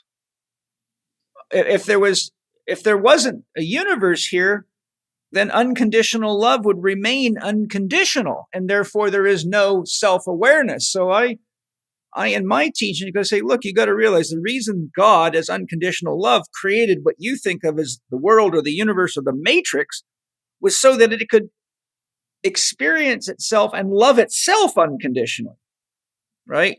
So, it doesn't matter if you're Adolf Hitler or Bill Gates or Mother Teresa or Jesus. God loves all unconditionally because everyone is a creative expression of the divine, and each one of us is an agent of the divine, experiencing the potentials that exist in the divine, all of which are to grow consciousness. So it's really, you could say, as some have, it's a self-reflexive universe. It's looking at itself, it's experiencing itself, and it is God that is the consciousness looking into and experiencing itself. But the illusion of separation, Robert's over there, I'm over here, is actually a necessary illusion, because without it, there's no currency for love to flow in. I can't love Robert if he's stuck inside of me. I don't even know he's there. So it's actually, when you get deep enough into your own spiritual development studies to sort of connect the dots, you can see that this is really just a giant love machine. I say, love is consciousness becoming aware of itself. So it is God's love that is ultimately God's consciousness, and we are the agents of experience to make that real. That's just my own conception. No, I'm totally with you. I totally see it that we're all a cell in the body of God. And as the evolutionary process, every cell becomes self-aware and Yes. conscious and independent. But the goal then is to be able, I believe where we're moving toward is the ability to reunite into the one, but also to be able to separate from the one and be independent so that both exist. And, we're not separate from anything. We're given that illusion to be able to develop as a separate being and develop our own abilities. And so the Godhead can have more fun, divided into 10 bazillion different beings, all having their own experience. But we're all part of that one thing. Yes, and it's incredible. Robert, this has been, even with my level of study and knowledge and experience, this has been just fascinating. If I was in a class with you, I would have been taking notes so fast, but if I was taking notes, I would lose the opportunity to just be present with you. So I've really just tried to focus on you, but I'm sure there's a lot of people out there that'll have to listen to this 2 or 3 times with a notepad. And I think it's super, super important because you'd probably have to listen to 1,000 podcasts to get what we've covered in the time that we've been on here. If you could find people that would cover this stuff. What I'd like to do is, as we close out today, I'll first let everybody know Robert's agreed to do another podcast where we explore some other important and relevant topics that also fit into the cosmic puzzle of consciousness and life that he's laying out for us. So if you enjoyed this, keep your eyes open. Possibly in March, we'll do another one. And Robert's just going to restate the courses that he has special offerings for all of you listeners on. And I can't encourage you enough. I think you've got enough of a sample to realize this guy's a master teacher. So it's a great investment of your time, energy, and money to take his courses. So Robert, you want to just give us a quick overview? Sure. I thought that for your audience, based on what we were talking about, that I would give an offer for our introductory course on the spiritual science track and our introductory course on the vibrational sciences, energy sciences track. So for the spiritual science track, that was what we discussed earlier as the essential teachings and practices of spiritual science. That's the one that I go into a lot of absolutely essential knowledge about spiritual development, including things that aren't really discussed in the current age, which really need to come back, and where I go into detail about each of the 6 specific exercises needed to develop the organizing center in the human energy body that makes all higher development possible, which is a very expanded version of what Steiner gave out as the 6 basic exercises. So there's a $75 discount for the listeners to the show. That just when it comes to the checkout, the course is normally something like $299 or something like that. And you get $75 off by using the discount code PAUL, capital letters PAUL, and then the numbers 75, PAUL 75. And just put that in the discount code box in the checkout, and you'll get that. The other for the introductory course in the vibrational science, energy science track, is the personal wavelength class. That's where I teach the foundations of what the French medical doctors call medical radiesthesia. I'm not a medical doctor. I make no medical claims, but I've had so many people take the class and give us incredible feedback on how they've been able to apply it to benefit their own health, because the techniques we're going to show you allow you to detect in yourself or any other person exactly where any of the imbalances are, and then be able to evaluate exactly what vibrational input is needed to correct that imbalance. So that's the personal wavelength class. It has the same discount code. Again, normally it's around $299 or something like that. And put in the discount code PAUL75, and you'll get $75 off of that. A couple of other quick things. For people interested in biogeometry, we have the biogeometry online trainings coming up soon that you'll find information about on the website. And I also have a new document that you'll find linked to my homepage. That's the resource guide for 2023. Most of it's already up, and it covers 12 different topics that we're focusing on for the coming year. And you'll get more information about a lot of things that we've discussed here, including cymatics, cymotherapy, the new quantum revolution in physics, moving from particle to wave, and a whole variety of other topics, microcurrent healing, biogeometry, all kinds of things from that article linked on the homepage of my website, www.mythology, www.vesica.org. And Vesica is spelled Vesica, VESICA.org. Thank you so much for having me, Paul. I really appreciate it. It's been great. Oh my God, it was such a pleasure. I wish I had more time to just come put my tent up in your backyard and wash your dishes and do some work for you so I could pick your brain and learn more techniques. And, as time allows, I'll get into some of your courses myself because I'm really interested in all of this stuff and everything that I've heard from the students from my institute that have taken your courses is nothing but phenomenal. Like, wow, I really get it. When Robert teaches, I understand. It's such an amazing thing. And it's nothing like having a teacher that you can actually learn from. Thank you so much. That's incredibly kind and incredibly humble. I so appreciate you. Thank you. Yes. Well, thank you to my sponsors. Thank you to all of you. I think hopefully through all the other podcasts you've listened to with me and through our time together with Robert, you realize that life's a participation sport, and we've got some important work to do together. And if your heart is calling you to this work after hearing this podcast, then you know where to go and invest yourself in growing yourself and contributing to world healing and the world transformation we're going through, because it's not something that we really should just be sitting on our hands waiting for somebody else to do. And the other thing is we're all going to die. So you might as well die conscious so you can participate in where you end up next. If you study the laws of physics, there's this thing called the conservation of energy. And so since you're energy and information, it means you're not going to die. You're just going to end up being repurposed. And if you want to participate in that process, now's a good time to learn how to do it. So, and thank you for anything you buy from the sponsors because it supports the podcast. And thank you for all of you for joining Robert and I today. And I send you lots of love and many blessings. Aho, Great Spirit.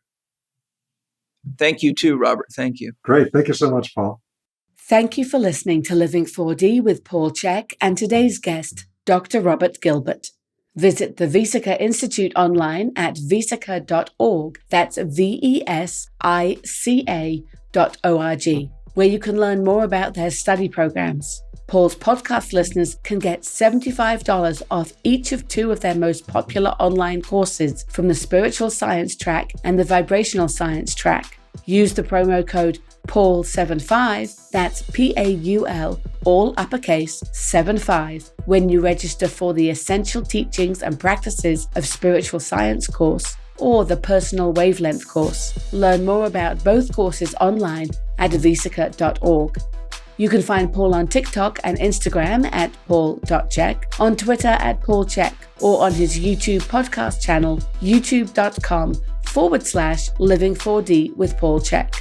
You can watch more on Paul's blog at paulcheksblog.com or visit the Chek Institute site at chekinstitute.com to find Paul's e-learning courses, advanced training programs, and to learn more about the Chek Academy.